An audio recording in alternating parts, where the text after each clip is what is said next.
Hello എല്ലാവർക്കും നമസ്കാരം. സഹകാരി PSCയുടെ മറ്റൊരു ജോഗ്രഫി ക്ലാസ്സിലേക്ക് ഏവർക്കും ഹൃദ്യമായ സ്വാഗതം.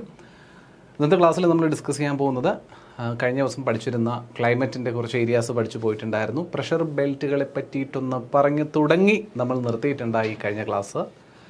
അപ്പോൾ ഇന്ന് നമ്മൾ ഈ പ്രഷർ ബെൽറ്റിനെ പറ്റിയിട്ടൊക്കെ വിശദമായിട്ടൊരു ഡിസ്കഷനിലേക്ക് പോകാൻ പോവാണ്. വിശദമായി എന്ന് പറയുമ്പോൾ ഒരുപാടൊന്നുമില്ല. പ്രഷർ ബെൽറ്റുകൾ ഓരോന്നോരോന്നായി എന്തൊക്കെയാണ് അതിൻ്റെ സവിശേഷത എന്നുള്ളതൊക്കെ നമുക്കൊന്ന് മനസ്സിലാക്കേണ്ടതുണ്ട്. ചില ഘടകങ്ങളെപ്പറ്റി മനസ്സിലാക്കേണ്ടതുണ്ട്. അതിനുശേഷം വിൻഡ് മൂവ്മെൻറ്റുമായി ബന്ധപ്പെട്ട അല്ലെങ്കിൽ എയർ മൂവ്മെൻറ്റുമായി ബന്ധപ്പെട്ട കുറച്ച് കാര്യങ്ങളും കൂടിയൊക്കെയാണ് ഇന്നത്തെ ഈ ഒരു സെഷൻ കൊണ്ട് ഡിസ്കസ് ചെയ്ത് പൂർത്തിയാക്കണം എന്ന് ഉദ്ദേശിച്ചിരിക്കുന്നത്. അപ്പോൾ കരുതുന്ന വിധം തന്നെ അത് പൂർത്തിയാക്കാൻ സാധിക്കുമെന്ന പ്രതീക്ഷയോടുകൂടി എല്ലാവരെയും ഇന്നത്തെ വേൾഡ് ജോഗ്രഫി ക്ലൈമറ്റ് എന്ന സെഷനിലേക്ക് വീണ്ടും ഒരിക്കൽ കൂടി സ്വാഗതം ചെയ്യുന്നു. ആസ് യൂഷ്വൽ നമുക്ക് ചില ചോദ്യങ്ങൾ കൂടി ഒന്ന് കണ്ട് മുന്നോട്ട് പോകുന്നതായിരിക്കും ഉത്തമമെന്ന് തോന്നുന്നു. അപ്പം നിങ്ങൾക്ക് at the end of the day നമ്മൾ എല്ലാ പാർട്ടും ഡിസ്കസ് ചെയ്ത് കഴിയുമ്പോൾ 5-6 പാർട്ട് ഡിസ്കസ് ചെയ്ത് കഴിയുമ്പോഴേക്കും ഏകദേശം നിങ്ങൾക്കൊരു 10-30ഓളം ചോദ്യങ്ങളെങ്കിലും അറ്റ്ലീസ്റ്റ് PYQs ആയി ബന്ധപ്പെട്ട് നിങ്ങൾക്ക് തന്നെ എഴുതി വെക്കാൻ പറ്റുന്ന രീതിയിലേക്ക് കിട്ടിയിട്ടുണ്ടാവും. ആൻഡ് ഓഫ് കോഴ്സ് ഇതെല്ലാം നമ്മൾ അവസാനം PYQ ഡിസ്കഷനിൽ ഇതിൻ്റെ ഉത്തരങ്ങളോടുകൂടി നമ്മൾ പറഞ്ഞു പോകുന്നുണ്ടാവും. അക്കാര്യത്തിലും കൺഫ്യൂഷനൊന്നും വേണ്ട. എന്നിരുന്നാലും the planetary winds that move between the equatorial lowlands and the subtropical highlands is known as. Equatorial ലോലാൻസിൻ്റെയും സബ്ട്രോപ്പിക്കൽ ഹൈലാൻഡ്സിനും ഇടയിലായി, അതായത് ഇക്വറ്റോറിയൽ പ്രദേശത്തിനും സബ്ട്രോപ്പിക്കൽ പ്രദേശത്തിനും ഇടയിലായി വീശുന്ന കാറ്റുകളെ വിശേഷിപ്പിക്കുന്ന പേരെന്ത് എന്നുള്ളതാണ് ചോദ്യം. വെസ്റ്റർലീസ് ആണോ, അതോ പോളാർ ഈസ്റ്റർലീസ് ആണോ, മൺസൂൺ വിൻഡുകളാണോ, അതോ ട്രേഡ് വിൻഡാണോ എന്നുള്ളതാണ് ചോദ്യം. ഇത് കേരള അഡ്മിനിസ്ട്രേറ്റീവ് സർവീസ് എക്സാമിനേഷന് റീസെൻ്റായിട്ട് ചോദിച്ച ഒരു പ്രാഥമിക പരീക്ഷയുടെ ചോദ്യമായിട്ട് കണക്കാക്കാവുന്ന ഒരു ചോദ്യമാണ്. സിമ്പിളായിട്ടുള്ളൊരു ചോദ്യം തന്നെയാണ് ഈ ഒരു പരീക്ഷയെ മുൻനിർത്തി നോക്കുന്ന അളവിൽ. അപ്പോൾ പല പരീക്ഷകളും ഇപ്പോൾ നമുക്ക് എക്സാം ഡേറ്റും മറ്റു കാര്യങ്ങളൊക്കെ എത്തുന്നുണ്ട്. പല പരീക്ഷകളും ഒരുപക്ഷെ സുഖമായിട്ട് എഴുതി നല്ല മാർക്ക് വാങ്ങാൻ പറ്റുന്ന രീതിയിൽ വന്നേക്കാം. പക്ഷേ എപ്പോഴും ശ്രദ്ധിക്കുക, പരീക്ഷ എളുപ്പമാകുമ്പോൾ നിങ്ങളുടെ വിജയസാധ്യത കൂടുന്നു എന്ന് കരുതരുതൊരിക്കലും.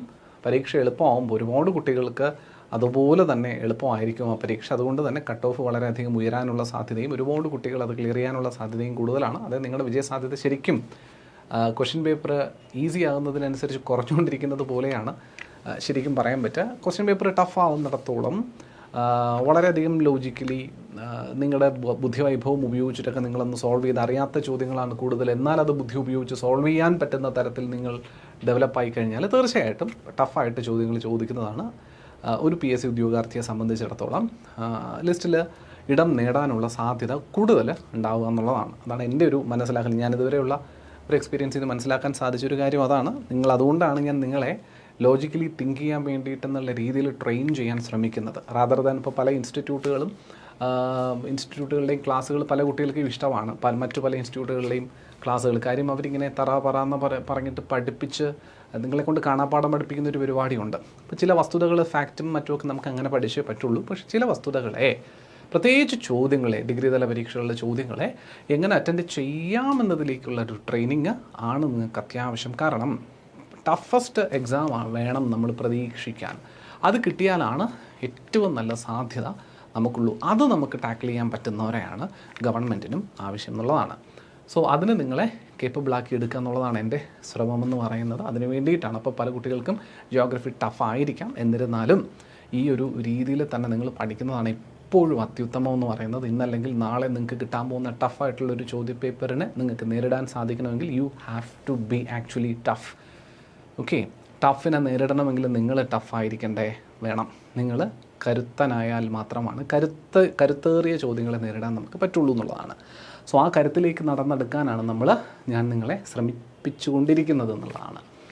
ഓക്കെ, അതിന് ഉത്തരം നമുക്ക് എന്തായാലും നോക്കാം. അടുത്ത ചോദ്യം, ഹോഴ്സ് ലാറ്റിറ്റ്യൂഡ് ഇങ്ങനെയും അറിയപ്പെടുന്നു: ഉപോഷ്ണ ഉച്ചമർദ്ദ മേഖല, മധ്യരേഖ ന്യൂനമർദ്ദ മേഖല, ഉപധ്രുവീയ ന്യൂനമർദ്ദ മേഖല, ധ്രുവീയ ഉച്ചമർദ്ദ മേഖല. ഇതിലേത് മേഖലയാണ് ഹോഴ്സ് ലാറ്റിറ്റ്യൂഡ് എന്ന വിശേഷണം അറിയപ്പെടുന്നത് എന്നുള്ളതാണ് ചോദ്യം. സിമ്പിൾ ക്വസ്റ്റ്യനാണ്, എളുപ്പത്തിൽ ഉത്തരം എഴുതാൻ പറ്റുന്നൊരു ചോദ്യം.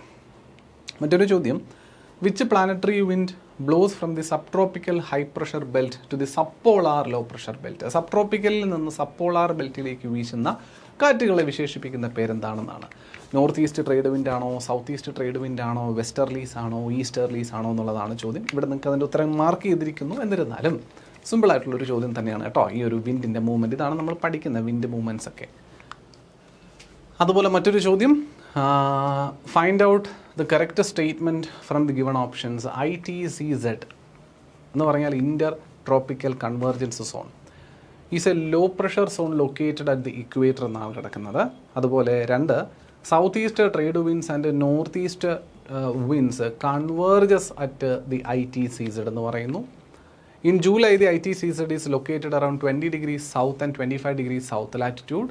The monsoon trough encourages the development of thermal low over north and northwest India എന്നും പറയുന്നു. അപ്പോൾ ഇതിൽ ഏതൊക്കെ സ്റ്റേറ്റ്മെൻറ്റുകളാണ് ശരി എന്ന് തിരിച്ചറിയാനാണ്, find out the correct statement തന്നിട്ടുണ്ട്. സോ ശരി ഏതെന്ന് തിരിച്ചറിയാനാണ് ഇവിടെ വന്നിരിക്കുന്ന ഈ ഒരു ചോദ്യവും അർത്ഥമാക്കുന്നത്. ഇത് നമുക്ക് സുഖമായിട്ട് കണ്ടെത്താൻ പറ്റുന്ന ഒരു ചോദ്യമേ ഉള്ളൂ.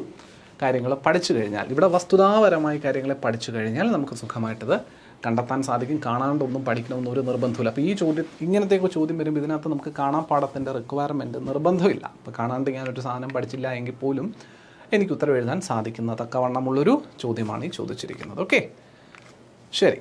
അപ്പോൾ കുറച്ച് ക്വസ്റ്റ്യൻസ് ഒക്കെ നമ്മൾ കണ്ടുപോയിട്ടുണ്ട്, തീർന്നിട്ടില്ല അല്ലേ? ഓക്കെ, 2 ചോദ്യങ്ങൾ കൂടിയുണ്ട് മക്കളെ. ആഗോള മർദ്ദമേഖലകളിൽ നിർവാത മേഖല എന്നറിയപ്പെടുന്ന മർദ്ദമേഖല കണ്ടെത്തുക. നിർവാത മേഖല, ഇംഗ്ലീഷിൽ ഇതിനെ ഡോൾഡ്രംസ് എന്ന് വിളിക്കും. ഇംഗ്ലീഷിൽ എന്തോ വിളിക്കും? ഡോൾഡ്രം എന്നൊക്കെ വിളിക്കും. നിർവാത മേഖല. അപ്പോൾ അങ്ങനെ അറിയപ്പെടുന്ന പ്രദേശം ഏത് എന്ന് കണ്ടുപിടിക്കാനാണ് ചോദ്യം. അത് ഉപോഷ്ണ ഉച്ചമർദ്ദ മേഖലയാണോ, ഉപദ്രവീയ ന്യൂനമർദ്ദ മേഖലയാണോ, അതോ മധ്യരേഖ ന്യൂനമർദ്ദ മേഖലയാണോ, ധ്രുവീയ ഉച്ചമർദ്ദ മേഖലയാണോ എന്നുള്ളത് ചോദ്യം. മറ്റൊരു ചോദ്യം, which of the following latitude are known as horse latitude? Again തൊട്ട് മുൻപ് നമ്മൾ കണ്ടതാണ്. ഹോഴ്സ് ലാറ്റിറ്റ്യൂഡുമായി ബന്ധപ്പെട്ടൊരു ചോദ്യം ഓൾറെഡി നമ്മൾ കണ്ടു. ഇത് സെക്രട്ടേറിയറ്റ് അസിസ്റ്റൻറ്റിൻ്റെ മെയിൻസ് പരീക്ഷയ്ക്ക്, പ്രധാന പരീക്ഷയ്ക്ക് 2025 ചോദിച്ചൊരു ചോദ്യമാണ്. സിമ്പിൾ ക്വസ്റ്റ്യനാണ്. 1 മാർക്ക് പുഷ്പം പോലെ നിങ്ങളുടെ ആൻസർ ഷീറ്റിൽ വീഴുന്നൊരു ചോദ്യമാണ്. ഹോഴ്സ് ലാറ്റിറ്റ്യൂഡ് എവിടെ, അല്ലെങ്കിൽ ഏത് ലാറ്റിറ്റ്യൂഡുകൾക്കിടയിലാണ് ഈ ഹോഴ്സ് ലാറ്റിറ്റ്യൂഡ് എന്ന പ്രദേശത്തെ സൂചിപ്പിക്കുന്നത് എന്നത് അർത്ഥമാക്കിയൊരു ചോദ്യം. സിമ്പിൾ ചോദ്യം, സിമ്പിൾ ആൻസറുമാണ്. എളുപ്പത്തിന് നമുക്കൊരു മാർക്ക് സ്കോർ ചെയ്യാൻ പറ്റുന്ന ഒരു ആൻസറാണ്. മറ്റൊരു ചോദ്യം, ഡോൾഡ്രം വീണ്ടും ചോദിച്ചിട്ടുണ്ട് കേട്ടോ. നിർവാത മേഖലയാണ് ഡോൾഡ്രം. നിർവാത മേഖല എന്ന രീതിയിലൊരു ചോദ്യം നമ്മൾ കണ്ടു. വീണ്ടും അതേ ചോദ്യം തന്നെയാണ്. Doldrum region characterized by calm air movements is found in which of the following pressure belt? ഏത് മർദ്ദ മേഖലയിലാണ് ഡോൾഡ്രം എന്ന മേഖല കാണാൻ സാധിക്കുക? സബ് ട്രോപ്പിക്കൽ ഹൈ പ്രഷറിലാണോ, ഇക്വറ്റോറിയൽ ലോ പ്രഷറിലാണോ, സബ്പോളാർ ലോയിലാണോ, പോളാർ ഹൈ പ്രഷർ ബെൽറ്റിലാണോ എന്നത് ചോദ്യം. ഇതൊക്കെ SI മെയിൻസിൻ്റെ ചോദിച്ചൊരു ചോദ്യമാണത്. അതുപോലെ കൺസിഡർ ദ ഫോളോയിങ്. അപ്പം അതായത് റീസെൻ്റ് ആയിട്ട് ചോദിക്കുന്ന ചോദ്യങ്ങളിൽ പോലും ഈ മർദ്ദ മേഖലകളുമായി ബന്ധപ്പെട്ട് എന്തോരം ചോദ്യങ്ങൾ വരുന്നുണ്ട്, നിങ്ങൾ കാണുന്നുണ്ടോ? നിങ്ങൾ അതുകൂടി ഇതിനകത്തുനിന്ന് വിശകലനം ചെയ്തേക്കണം. അടുത്തിടെ നടന്ന പരീക്ഷകളിൽ പോലും ഇപ്പോൾ 2021 ശേഷമുള്ള ചോദ്യപേപ്പറുകളെ നിങ്ങൾ വിശകലനം ചെയ്താൽ മതി. അതിനെ അടിസ്ഥാനമാക്കി വെച്ചുകൊണ്ട് നിങ്ങൾ പ്രിപ്പയർ ചെയ്താൽ മതി PYQ ഒക്കെ നോക്കുന്ന സമയത്ത്. അപ്പോൾ ആ ചോദ്യങ്ങളിൽ പോലും ഏറ്റവും റീസെൻ്റായിട്ട് വന്നിരിക്കുന്ന ചോദ്യങ്ങൾക്ക് കൂടുതൽ മുൻഗണന കൊടുക്കാനായിട്ടും കൂടി ശ്രദ്ധിക്കുക. നിങ്ങൾ PSCയുടെ ട്രെൻഡിൻ്റെ മാറ്റങ്ങൾ വരുത്തിക്കൊണ്ടിരിക്കുന്നതാണ് 2021 ശേഷം നമ്മളിങ്ങോട്ട് കാണാൻ സാധിക്കുന്നത്. അപ്പോൾ ആ ട്രെൻഡിൻ്റെ ഇംപ്ലിമെൻറ്റേഷൻസ് ഏറ്റവും അടുത്തെത്തുന്ന പരീക്ഷകളിൽ റിഫ്ലക്റ്റ് ചെയ്ത് കാണാൻ സാധിക്കുന്നുണ്ടാവും. അപ്പോൾ അതിന് സമാനമായ രീതിയോ കുറച്ചുകൂടി മെച്ചപ്പെട്ടതുമായിട്ടുള്ളൊരു പരീക്ഷയായിരിക്കും ഇനി വരാനിരിക്കുന്നത് എന്ന പ്രതീക്ഷയോടുകൂടി, ആ ഒരു നിലവാരത്തോടു കൂടി വേണം നമ്മുടെ പ്രിപ്പറേഷൻ മുന്നോട്ട് കൊണ്ടുപോകാനായിട്ട് കേട്ടോ. ശരി, ആ ചോദ്യം നോക്കിക്കോ. Consider the following statements. 1, the equatorial low pressure belt is also called as doldrums. Equatorial lowനെ ഡോൾഡ്രം എന്ന് വിളിക്കുന്നു. എഗെയിൻ ഡോൾഡ്രവുമായി ബന്ധപ്പെട്ട ചോദ്യം. The wind from subtropical region blow towards the equator as westerlies. അപ്പോൾ ഡോൾഡ്രത്തിനെ പറ്റി മാത്രമുള്ളൊരു ചോദ്യമല്ല ഇത്. ഗ്ലോബൽ മർദ്ദ മേഖലകളിലുള്ള വിൻഡിൻ്റെ ദിശയെ അടിസ്ഥാനപ്പെടുത്തിയിട്ടുള്ള ചോദ്യമാണ്.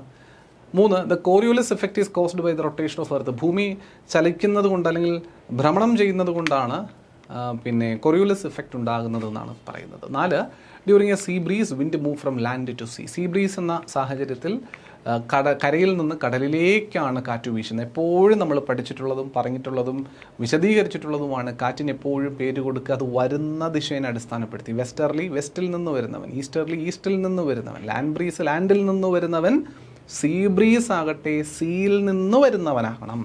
അപ്പം കടലിൽ നിന്ന് കരയിലേക്ക് വീശുന്നവനെ ആകണം സീ ബ്രീസ് എന്ന പേര് കൊടുക്കേണ്ടിയിരുന്നത്. ഇപ്പോൾ ഇവിടെ തന്നിരിക്കുന്നത് അതിന് വിപരീതമായിട്ടുള്ള ഒരു സ്റ്റേറ്റ്മെൻ്റ് ആണ് എന്നുള്ളതും നമുക്ക് നോക്കിക്കാണാൻ സാധിക്കുന്നുണ്ട്. അപ്പോൾ ഇത്തരത്തിൽ ചെറിയൊരു വിശകലനത്തോടു കൂടിയൊക്കെ നമുക്ക് സുഖമായി വലിയ വലിയ സ്റ്റേറ്റ്മെൻറ്റുകൾ പോലെ എഴുതി വച്ചിരിക്കുന്ന ചോദ്യങ്ങളാണെങ്കിൽ പോലും ഉത്തരം എഴുതാൻ സാധിക്കും. നിങ്ങൾ ശ്രദ്ധാപൂർവം ഈ പറയുന്ന ക്ലാസ് കണ്ടിരിക്കാൻ ശ്രമിച്ചാൽ. പറയുന്നത് മനസ്സിലാവുന്നുണ്ടോ പിള്ളേരെ? യെസ്, നല്ല കോമ്പറ്റീഷനാണ് മുന്നിൽ വരാനിരിക്കുന്നത്. അതിന് വേണ്ടി നമ്മൾ കേപ്പബിൾ ആകണം എന്നുള്ളതാണ്. ഓക്കെ, 2 സ്റ്റേറ്റ്മെൻറ്റ് തന്നിട്ടുള്ളൊരു ചോദ്യം westerlies are more powerful and aggressive in southern hemisphere. Westerlies southern ഹെമിസ്ഫിയറിലാണ് കൂടുതൽ അഗ്രസീവ് എന്നാണ് പറയുന്നത്. B, westerlies in southern hemisphere blows through friction free surface of oceans. സമുദ്രത്തിൽ ഫ്രിക്ഷൻ ക്രിയേറ്റ് ചെയ്യാത്ത, ഘർഷണം സൃഷ്ടിക്കാത്ത പ്രതലങ്ങളിലൂടെയാണ് വെസ്റ്റർലി എന്ന കാറ്റുകൾ വീശുന്നത് എന്നാണ് സ്റ്റേറ്റ്മെൻറ്റ് ബി കിടക്കുന്നത്. ഇതിൽ കൃത്യമായ എക്സ്പ്ലനേഷൻ ആണോ അല്ലയോ, രണ്ടും ശരിയാണോ തെറ്റാണോ എന്ന് ഐഡൻറ്റിഫൈ ചെയ്യാനാണ് ചോദ്യം. സിമ്പിളായിട്ട് ഐഡൻറ്റിഫൈ ആവുന്ന ഒരു ചോദ്യമേ ഉള്ളൂ. ഒന്ന് സംശയം നമുക്കിതിൻ്റെ ഉത്തരം കിട്ടും. സിമ്പിൾ ക്വസ്റ്റ്യൻ 2021 ഡിഗ്രി പ്രിലിംസിന് ചോദിച്ച ചോദ്യം. Okay, which one is not the characteristic feature of Coriolis force? ഭൂമിയുടെ ഭ്രമണം കാരണം ഉണ്ടാകുന്ന ബലത്തിൻ്റെ ഒരു ഘടകമല്ലാത്തത് ഏത്? Coriolis force is an effect of rotational movement of earth. 2, Coriolis force do not becomes effective on any object which is in motion. ചലനത്തിലിരിക്കുന്ന ഒരു വസ്തുവിലും കോറിയോലിസ് ഫോഴ്സിന് ഒരു ഒരു ഇൻഫ്ലുവൻസും ഇല്ല എന്നാണ് പറയുന്നത്. 3, Coriolis force affect wind direction. വിൻഡിൻ്റെ ദിശയെ കോറിയോലിസ് ഫോഴ്സ് അഫക്റ്റ് ചെയ്യുന്നുണ്ട്. The magnitude of Coriolis force is determined by wind speed. Coriolis ഫോഴ്സിൻ്റെ മാഗ്നിറ്റ്യൂഡ് കാറ്റിൻ്റെ വേഗതയെ ഡിപ്പെൻഡ് ചെയ്തിട്ടാണ് ഇരിക്കുന്നത് എന്നുള്ളതൊക്കെയാണ് ഈ പറയുന്ന സ്റ്റേറ്റ്മെൻറ്റിനകത്ത് കിടക്കുന്നത്. 4 ഇതിൽ ഒരെണ്ണം ശരിയല്ലാത്തതുണ്ട്. അത് ഏകദേശം നമുക്ക് മനസ്സിലായി കഴിഞ്ഞു ഇതിൽ ആരാണ് ശരിയല്ലാത്തതെന്ന്, അല്ലെങ്കിൽ ആരാണ് ശരിയെന്നതെങ്കിലും നമുക്ക് തിരിച്ചറിയാൻ ഒരുവിധം പറ്റിയിട്ടുണ്ടാവും. അതുകൊണ്ട് ശരിയല്ലാത്തതാരെന്ന് ഒരുവിധം നമുക്കിപ്പോൾ ധാരണ കിട്ടിയിട്ടുണ്ടാവും നിങ്ങൾക്ക് ഓരോരുത്തർക്കും എന്ന് ഞാൻ പ്രതീക്ഷിക്കുന്നു. അത്ര ബുദ്ധിവൈഭവമുള്ളവരാണ് നിങ്ങളെന്നാണ് ഞാൻ മനസ്സിലാക്കുന്നത്. ഇതൊക്കെ തിരിച്ചറിയാനുള്ള കേപ്പബിലിറ്റി നിങ്ങൾക്ക് ഉണ്ടാകണം. ഇല്ലെങ്കിൽ സെഷൻസൊക്കെ കഴിയുന്നതോടുകൂടി നമുക്ക് കൈവരിക്കാനും സാധിക്കും. ക്ലിയർ അല്ലേ പിള്ളേരെ? യെസ്. മറ്റൊരു ചോദ്യം, trade winds blow from sub tropical high pressure belt to equatorial low pressure belt. The land and sea breeze are examples of trade winds. Trade winds blow steadily in the same direction and in a constant course. Trade winds are best developed in polar regions. ഇതിൽ ഏതാണ് ശരി എന്ന് identify ചെയ്യാനാണ് ചോദ്യം തന്നിരിക്കുന്നത്. അതിൻ്റെയും ഉത്തരം അവിടെ മാർക്ക് ചെയ്തിരിക്കുന്നത് കാണാം. നമുക്ക് നോക്കാം. 3, മറ്റൊരു ചോദ്യം, find out the wrong statement about westerly. വെസ്റ്റർലീസിനെ സംബന്ധിച്ച് തെറ്റായ സ്റ്റേറ്റ്മെൻറ്റ് ഏതെന്ന് പരിശോധിക്കുക. These winds blow from north west to south east in southern hemisphere. They blow opposite to trade winds. These winds blow as roaring 40s between 40 degree to 50 degree in northern hemisphere. The effect of these wind is broken in eastern Asia by the monsoon. സുഖമായിട്ട് കണ്ടെത്താവുന്ന ചോദ്യം തന്നെയാണ് കേട്ടോ. അതൊന്ന് വിശകലനം ചെയ്ത് നമുക്ക് solve ചെയ്തെടുക്കാൻ പറ്റുന്ന ചോദ്യമാണ്.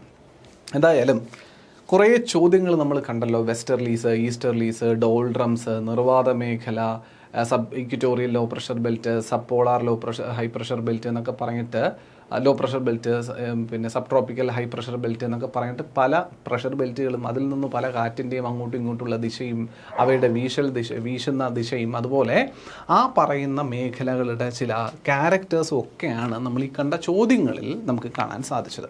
അപ്പോൾ നമ്മൾ ഈ പഠിക്കുന്ന കണ്ടൻറ്റിനകത്തും അല്ലെങ്കിൽ നമ്മൾ പഠിക്കാൻ പോകുന്ന ഓരോ മർദ്ദമേഖലയ്ക്കകത്തും ഓരോ മർദ്ദമേഖലയുടെയും സവിശേഷതകൾ അതുകൊണ്ട് തന്നെ കൃത്യമായി മനസ്സിലാക്കിയിരിക്കുക എന്ന് പറയുന്നത് ഇങ്ങനെയുള്ള ചോദ്യങ്ങൾ അറ്റൻഡ് ചെയ്യുന്നതിന് വേണ്ടി, നേരിടുന്നതിന് വേണ്ടിയിട്ട് വളരെയധികം പ്രാധാന്യം അർഹിക്കുന്ന ഒരു ടോപ്പിക്കാണ്. അപ്പോൾ നമുക്ക് നമ്മുടെ മർദ്ദമേഖലകളിലേക്കൊന്ന് കടന്നു നോക്കാം. Due to differential heating of the atmosphere, air circulation and other related factors, the earth experiences 7 alternating high and low pressure belt. എത്രയുണ്ട്? ആകെ 7 എണ്ണം ഉണ്ട്. ഒരെണ്ണം മധ്യഭാഗത്താണ്, അതായത് ഭൂമധ്യ ഭാഗത്തായിട്ടൊരു മർദ്ദമേഖല. മുകളിലൊരു 3 മേഖലയും താഴെ ഒരു 3 മേഖലയും നമ്മൾ പറയും. അങ്ങനെയാണ് 3ഉം 3ഉം 6ഉം ഇക്വേറ്ററിൽ വരുന്ന 1ഉം അങ്ങനെ മൊത്തത്തിൽ 7 മർദ്ദമേഖലകളായി കണക്കാക്കുന്നത്. അതിൽ ഈ ഇക്വേറ്ററിൽ വരുന്നത് ന്യൂനമർദ്ദമാണ്, ലോ പ്രഷറാണ്, LP.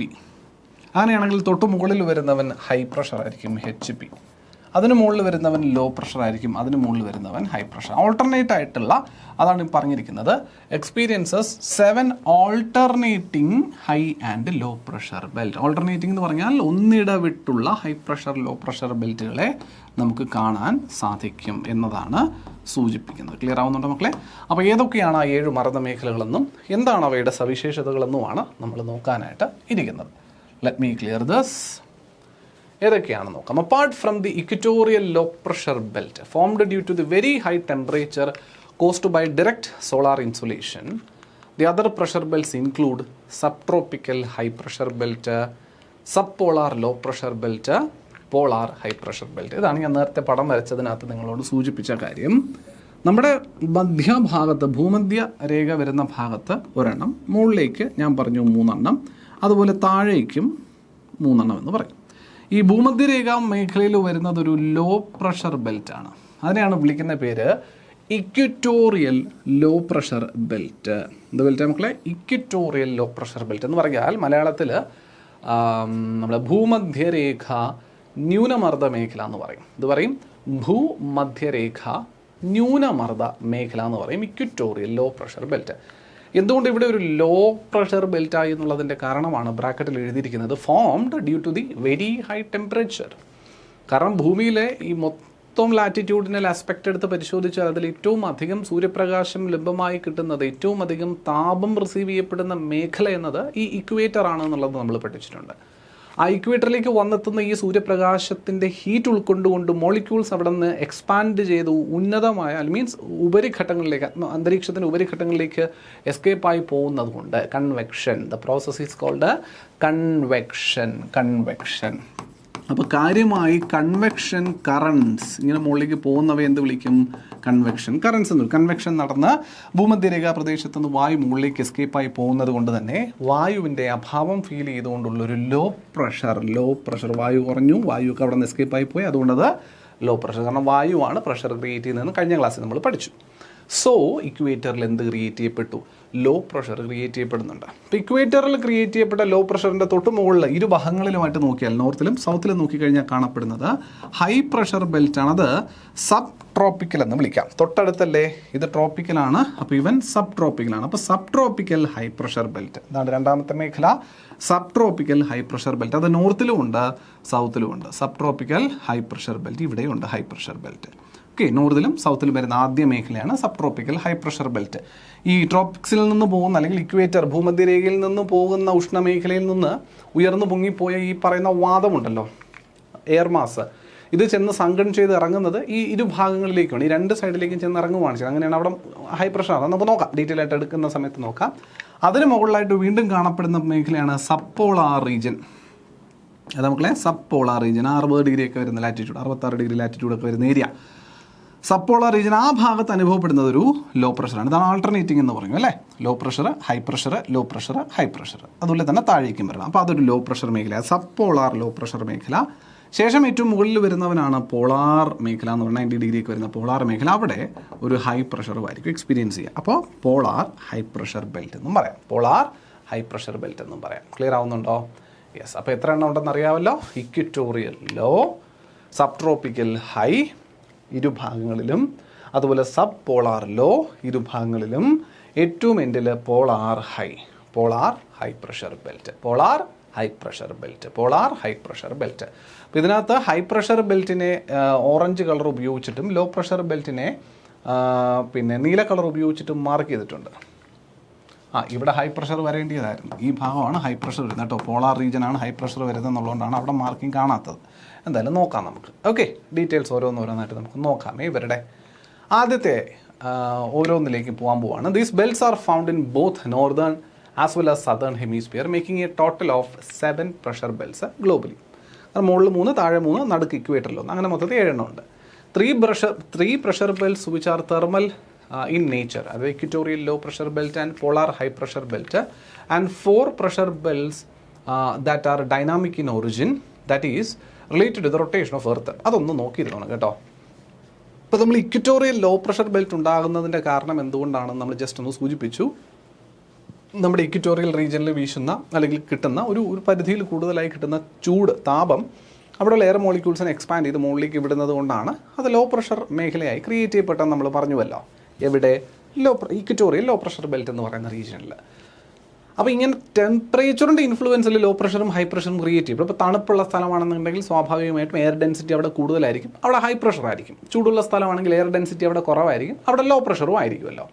സോ ചൂട് എന്ന് പറയുന്നത് ഒരു പ്രദേശത്തിൻ്റെ പിന്നെ പ്രഷറിനെ ഡിപ്പെൻഡ് ചെയ്യാം. ലോ പ്രഷറോ ഹൈ പ്രഷറോ ആകുന്നതിന് ഈ താപം ഡിപ്പെൻഡ് ചെയ്യാം. താപം കുറഞ്ഞിരുന്നാൽ ഹൈ പ്രഷർ ആകും, താപം കൂടിയിരുന്നാൽ ലോ പ്രഷർ റീജിയൻ ആയിരിക്കും എന്ന രീതിയിൽ നമുക്ക് പറയാനായിട്ട് സാധിക്കും. അതിനകത്ത് സംശയമൊന്നുമില്ല. പക്ഷേ ഈ നമ്മൾ പറഞ്ഞ 7 താപീയ മേഖലകളും എങ്ങനെ രൂപം കൊണ്ടതല്ല എന്നാണ് പറയുന്നത്, ടെമ്പറേച്ചറിൻ്റെ അടിസ്ഥാനത്തിൽ മാത്രം രൂപം കൊണ്ടത് അല്ല എന്നാണ് പറയുന്നത്. All the 7 pressure belts are not formed according to the temperature variations. എല്ലാ 7 മേഖലയും എന്തിൽ രൂപം കൊണ്ടതല്ല, ടെമ്പറേച്ചർ വേരിയേഷൻ കൊണ്ട് രൂപം കൊണ്ടത് അല്ല. അത് മനസ്സിലാക്കിയിരിക്കുക. അതിൽ 3 എണ്ണം മാത്രം, ഈ 7 പ്രഷർ ബെൽറ്റുകൾ നമ്മൾ പഠിച്ചതിൽ 3 പ്രഷർ ബെൽറ്റുകൾ മാത്രമാണ് നേരിട്ട് ടെമ്പറേച്ചറിൻ്റെ അടിസ്ഥാനത്തിൽ ആ പറയുന്ന പ്രഷർ അവിടെ ഉൾക്കൊള്ളുന്നത്. ഇപ്പോൾ ലോ ആണെങ്കിൽ ലോ, ഹൈ ആണെങ്കിൽ ഹൈ. ആരൊക്കെയാണെന്നൊന്ന് നോക്കാമല്ലോ.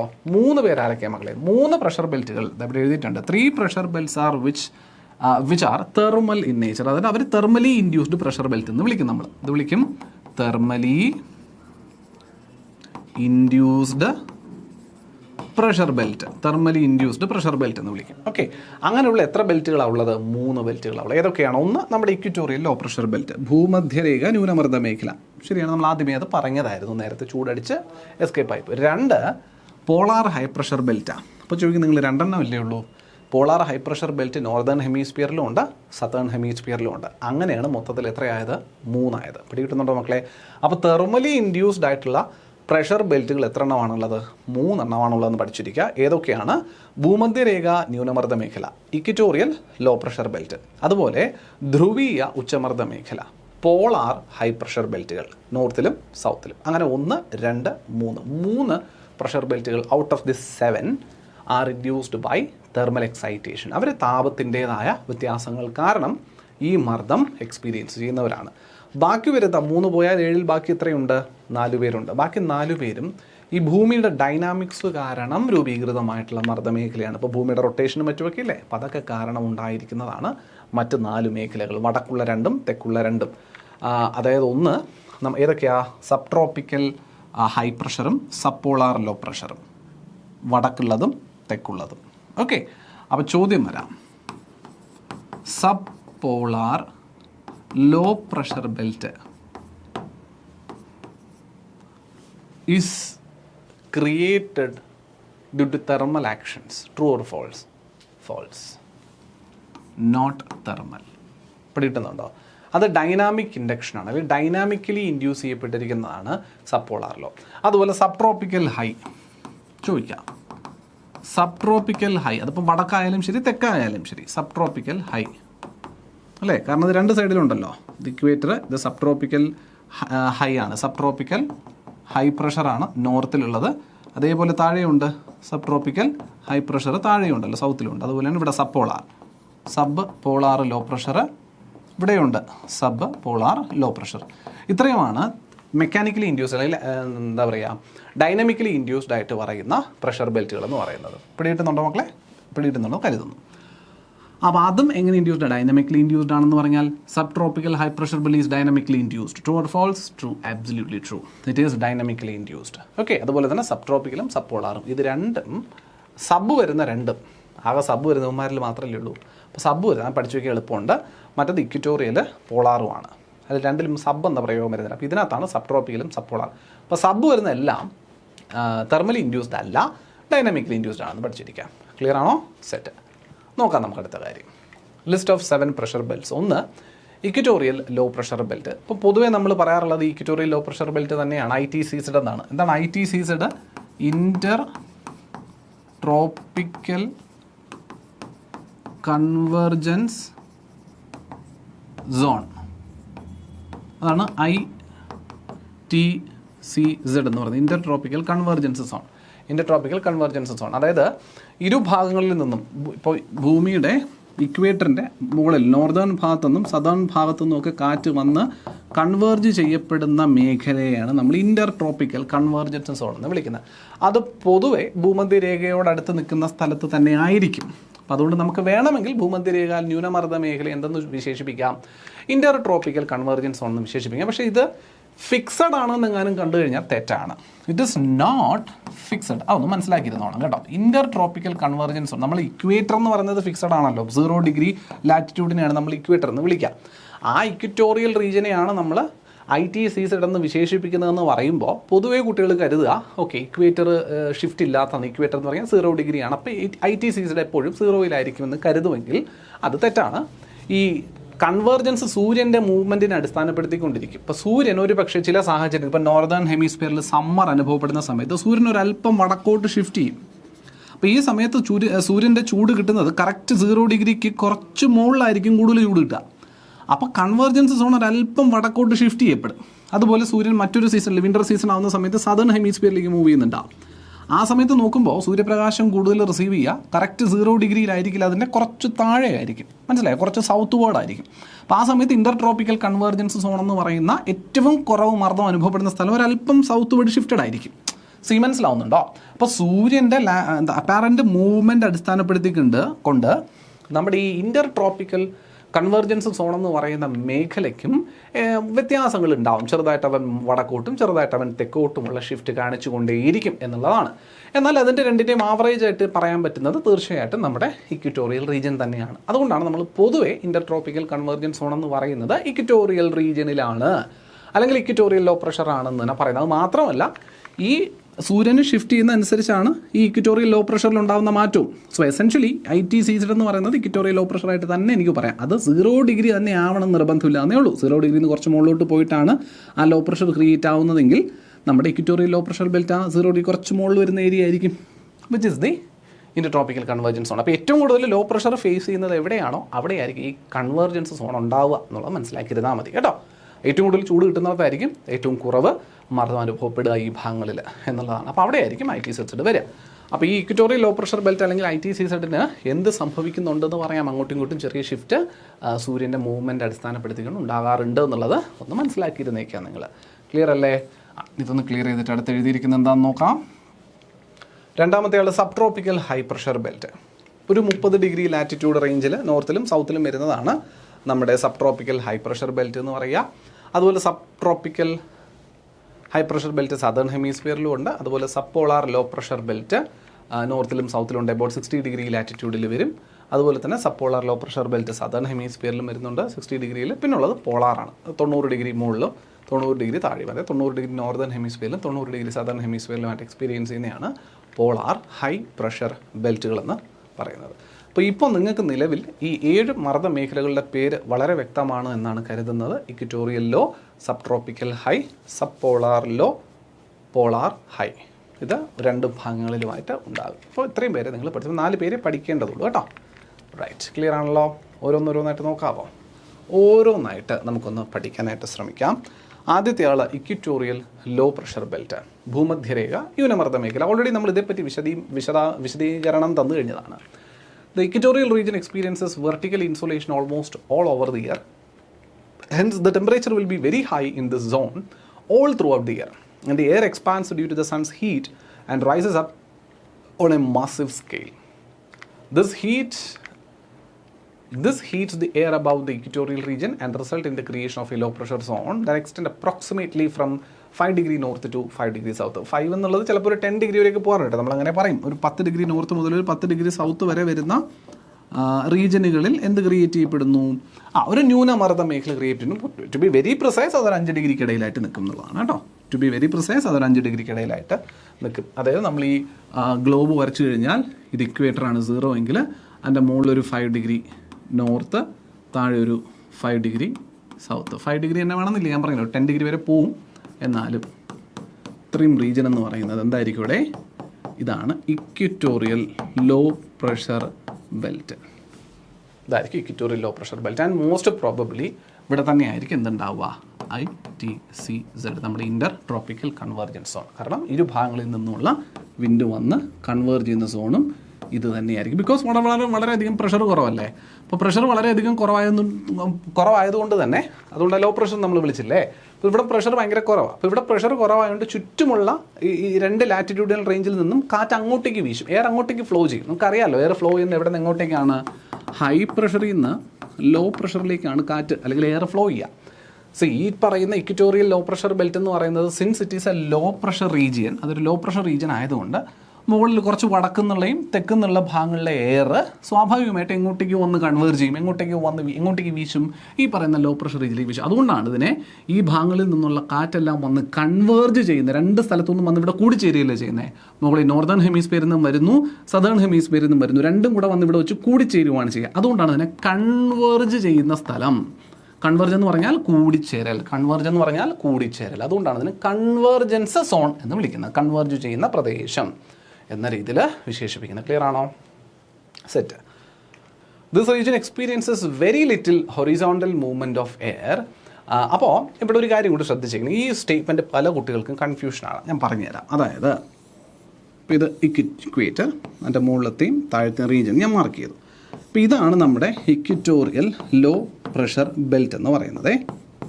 ഇതാണ് ഇക്വറ്റോറിയൽ ലോ പ്രഷർ ബെൽറ്റ്.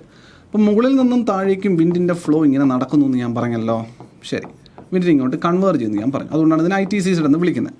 പക്ഷേ ഇവിടെ എഴുതി വെച്ചിരിക്കുന്നത് this region experiences very little horizontal movement of air എന്നാണ് കിടക്കുന്നത്. ഇവിടെ വെർട്ടിക്കൽ മൂവ്മെൻറ്റ് ഓഫ് എയർ ഉണ്ടോ ഇല്ലയോ? തീർച്ചയായിട്ടും ഉണ്ട്. ഇത് ലോ പ്രഷർ റീജിയൻ ആയതുകൊണ്ട് തന്നെ ഇവിടെ ചൂട് വളരെയധികം ഹീറ്റ് വളരെയധികം കൂടുതലായതുകൊണ്ട് തന്നെ ഈ പ്രദേശത്തു നിന്നുള്ള എയറൊക്കെ നേരെ മുകളിലേക്ക് പോകുന്നു നമ്മൾ പറഞ്ഞു അല്ലേ. ഡെൻസിറ്റി കുറയാൻ മുകളിലേക്ക് പോകും. കൺവെക്ഷൻ കറണ്ട് നമ്മൾ വിളിച്ചു. അപ്പോൾ അതുകൊണ്ട് തന്നെ ഇവിടെ എന്തുണ്ട്? Vertical movement of air. Vertical movement of air ഇവിടെ സാധ്യമാണ്, അല്ലെങ്കിൽ നടക്കുന്നുണ്ട്. എവിടെ? ഈ പറയുന്ന ഇക്വറ്റോറിയൽ ലോ പ്രഷർ ബെൽറ്റിൽ, അതായത് ITCZ. ഓക്കെ, ഈ റീജിയനിൽ എന്ത് നടക്കുന്നുണ്ട് മക്കളെ? വെർട്ടിക്കൽ മൂവ്മെൻറ്റ് ഓഫ് എയർ നടക്കുന്നുണ്ട്. അപ്പോൾ ഇവിടെ എഴുതി വെച്ചിരിക്കുന്നത് ഇതേ മേഖലയിൽ എന്തില്ല എന്നാണ്? It experiences very little horizontal movement of air. Horizontal movement ഇല്ല, മുകളിലോട്ട് കാറ്റ് പോകുന്നുണ്ട്. പക്ഷേ ഇങ്ങനെ ആ ഗ്രൗണ്ടിന് ഹൊറിസോണ്ടലായിട്ട് കാറ്റിൻ്റെ വീശൽ ഉണ്ടാവുന്നില്ല എന്നാണ് പറയുന്നത്. പക്ഷേ ഇവിടെ പറഞ്ഞതനുസരിച്ച്, ഈ ഒരു ചിത്രം അനുസരിച്ചോ, ഇവിടെ കൺവെർജൻസ് സോൺ ആകണമെങ്കിൽ വടക്കുനിന്നും തെക്കുനിന്നും കാറ്റ് അവിടേക്ക് വന്ന് വീശി വീഴണ്ടേ. ഇത് ഹൊറിസോണ്ടൽ മൂവ്മെൻറ്റ് ഓഫ് എയർ ആണ്. ഇത് വെർട്ടിക്കൽ. ഇത് ഇവിടെ മുകളിലേക്ക് പോകുന്നതല്ല, ഗ്രൗണ്ടിൽ നിന്ന് മുകളിലേക്ക് പോകുന്നതല്ല. ഗ്രൗണ്ടിലെ ഒരു പ്രദേശത്ത് നിന്ന് മറ്റൊരു പ്രദേശത്തേക്ക് തെന്നി നീങ്ങുന്ന കാറ്റാണ് ഇത് അല്ലേ. ഇപ്പോൾ സബ് ട്രോപ്പിക്കൽ റീജിയനിൽ നിന്നൊക്കെ ഈ ഇക്വേറ്ററിലോട്ട് വീശുന്ന കാറ്റ്. അപ്പോൾ ഇത് ഹൊറിസോണ്ടൽ ഫ്ലോ അല്ലേ? തീർച്ചയായിട്ടും പറയാം. പക്ഷേ ഈ ഹൊറിസോണ്ടൽ ഫ്ലോ കാണുന്നത് ഈ കൺവേർജൻസ് സോണിൻ്റെ തൊട്ട് പുറകില മീൻസ് ഔട്ട്സൈഡാണെന്ന് മനസ്സിലാക്കുക. വിടുന്നുണ്ടോ? ഏറ്റവും കൂടുതൽ ചൂട് കിട്ടുന്ന ഈ ലോ പ്രഷർ റീജിയൻ ഉണ്ടല്ലോ, ഈ ലോ പ്രഷർ റീജിയൻ്റെ തൊട്ട് പുറത്തായിട്ടാണ് നമുക്ക് ഈ പറയുന്ന ഹൊറിസോണ്ടൽ മൂവ്മെൻറ്റ് ഓഫ് എയർ കാണാൻ പറ്റുക. കുറേശ്ശെ ഈ പറയുന്ന എയർ അകത്തോട്ട് കയറുകയൊക്കെ ചെയ്യും കേട്ടോ. ഒരു കുഴപ്പമില്ല, അകത്തോട്ട് എത്തും. അതുകൊണ്ടാണ് ലിറ്റിൽ മൂവ്മെൻറ്റ് എന്ന് എഴുതിയിരിക്കുന്നത്, വെരി ലിറ്റിൽ. കുറച്ച് ഇവൻ അകത്തോട്ട് കയറുമ്പോൾ ഇവിടെ ചൂട് കൂടുതലല്ലേ. ഈ കയറിയ പാടെ തന്നെ ഈ ചൂട് കൂടുതലായതുകൊണ്ട് ഈ വന്ന കാറ്റ് മുഴുവൻ വീണ്ടും എന്ത് ചെയ്ത് പോകും? എസ്കേപ്പ് ചെയ്ത് മുകളിലേക്ക് പോകുന്ന അർത്ഥം. കൺവെക്ഷൻ പിന്നെയും നടക്കും. അതായത് ഇവിടെ താരതമ്യേന എന്ത് കുറവായിരിക്കും? Horizontal movement of air within this zone. Okay, ഈ ലോ പ്രഷർ സോണിനുള്ളിൽ അല്ലെങ്കിൽ ഇൻ്റർ ട്രോപ്പിക്കൽ കൺവേർജൻസ് സോണിനുള്ളിൽ ഹൊറിസോണ്ടൽ മൂവ്മെൻറ്റ് ഓഫ് എയർ നന്നേ കുറവായിരിക്കും എന്ന് പറയാം. അതിന് പുറത്തുള്ള റീജിയനിൽ നല്ലപോലെ ഹൊറിസോണ്ടൽ ഫ്ലോ ഉണ്ട് കേട്ടോ. അവിടെ നിന്ന് ഇങ്ങനെ വരുക, അവിടെ നിന്ന് വന്ന് ഇങ്ങോട്ടേക്ക് കയറി കഴിഞ്ഞാൽ പിന്നെ ഇവൻ നേരെ മുകളിലേക്ക് പോകാൻ ചെയ്യുന്നത്. ഇങ്ങനെ വരുന്നു ആലോചിച്ചു. ഇവിടെ നിന്ന് കാറ്റ് വന്നു, ട്രോപ്പിക്കൽ സോണിലേക്ക് കയറി കഴിയുമ്പോഴേക്കും ചൂടായ മുകളിലേക്ക് പോകും. അപ്പോൾ ഈ ട്രോപ്പിക്കൽ സോണിനുള്ളിൽ ഞാൻ നോക്കുന്ന സമയത്ത് ഒരുപാട് ഹൊറിസോണ്ടൽ മൂവ്മെൻറ്റ് ഓഫ് എയർ കാണാൻ പറ്റത്തില്ല എന്ന് സാരം. പിടികിട്ടുന്നുണ്ടോ? മനസ്സിലാവുന്നുണ്ടോ മക്കളെ? അതുകൊണ്ടാണ് ഇവനെ വിശേഷിപ്പിക്കുന്ന, ഈ റീജിയനെ വിശേഷിപ്പിക്കുന്ന പേര് ഡോൾഡ്രം. എന്താ ഡോൾഡ്രം എന്ന് പറഞ്ഞാൽ? നിർവാത മേഖല.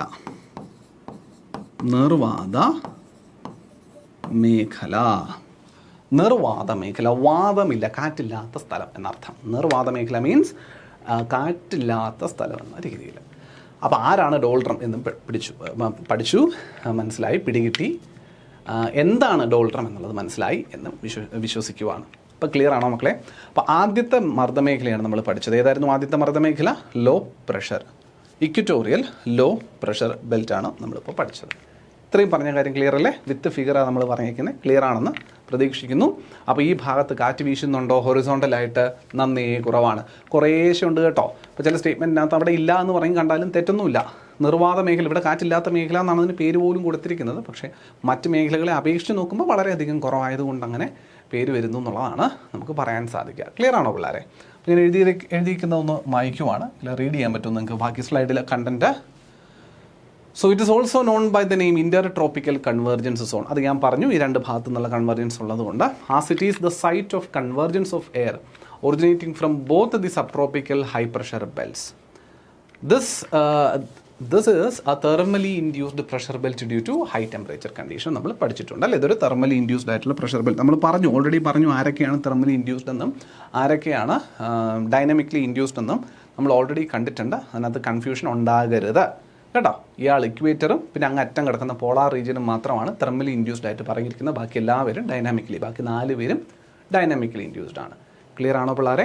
അപ്പോൾ ആരാണ് ഇന്റർ ട്രോപ്പിക്കൽ കൺവേർജൻസ് സോൺ എന്നും ആരാണ് ഇക്വറ്റോറിയൽ ലോ പ്രഷർ ബെൽറ്റ് എന്ന ആദ്യ മർദ്ദമേഖല, ഇന്ത്യയുടെ ഭൂമധ്യരേഖയോട് അടുത്ത് നിൽക്കുന്ന 5 മുതൽ 10 ഡിഗ്രി വരെയുള്ള ലാറ്റിറ്റ്യൂഡിനൽ റേഞ്ചിനുള്ളിൽ കാണുന്ന വടക്ക് മുതൽ തെക്ക് വരെ കാണുന്ന ആ ഒരു മർദ്ദമേഖല എന്താണെന്നുള്ളത് വ്യക്തമായി മനസ്സിലായെന്നാണ് പ്രതീക്ഷിക്കുന്നത്. ആൻഡ് ആ മർദ്ദമേഖലയെ വിളിക്കുന്ന മറ്റൊരു പേരാണെന്നും പഠിച്ചു, ഡോൾഡ്രം എന്നും പഠിച്ചു. എന്താണെന്ന് പഠിച്ചു? ഡോൾഡ്രം എന്ന് പഠിച്ചു. ഡോൾഡ്രം. ആൻഡ് എന്തുകൊണ്ട് അവന് ഡോൾഡ്രം എന്ന് പേര് വന്നു? ഡോൾഡ്രം എന്ന പേര് വന്നു? Because it is a no wind zone, അല്ലെങ്കിൽ മിനിമൽ വിൻഡ് സോൺ ആണ്. മിനിമൽ വിൻഡ് സോൺ ആണ്. അവിടെ ഉള്ള വിൻഡ് എന്താണ്? കൺവെക്ഷൻ ആണ്. കൺവെക്ഷൻ എന്ന് പറഞ്ഞാൽ അത് വെർട്ടിക്കൽ മൂവ്മെന്റ് ആണ്. അത് വെർട്ടിക്കൽ മൂവ്മെന്റ് ഓഫ് എയർ, താഴെ നിന്ന് മുകളിലേക്ക് എയർ മൂവ് ചെയ്യുന്നതാണ്. Why? Because of the extensive heat. ഒരുപാട് ചൂട് അവിടെ ഉള്ളത് കൊണ്ട്. ക്ലിയർ ആണല്ലോ?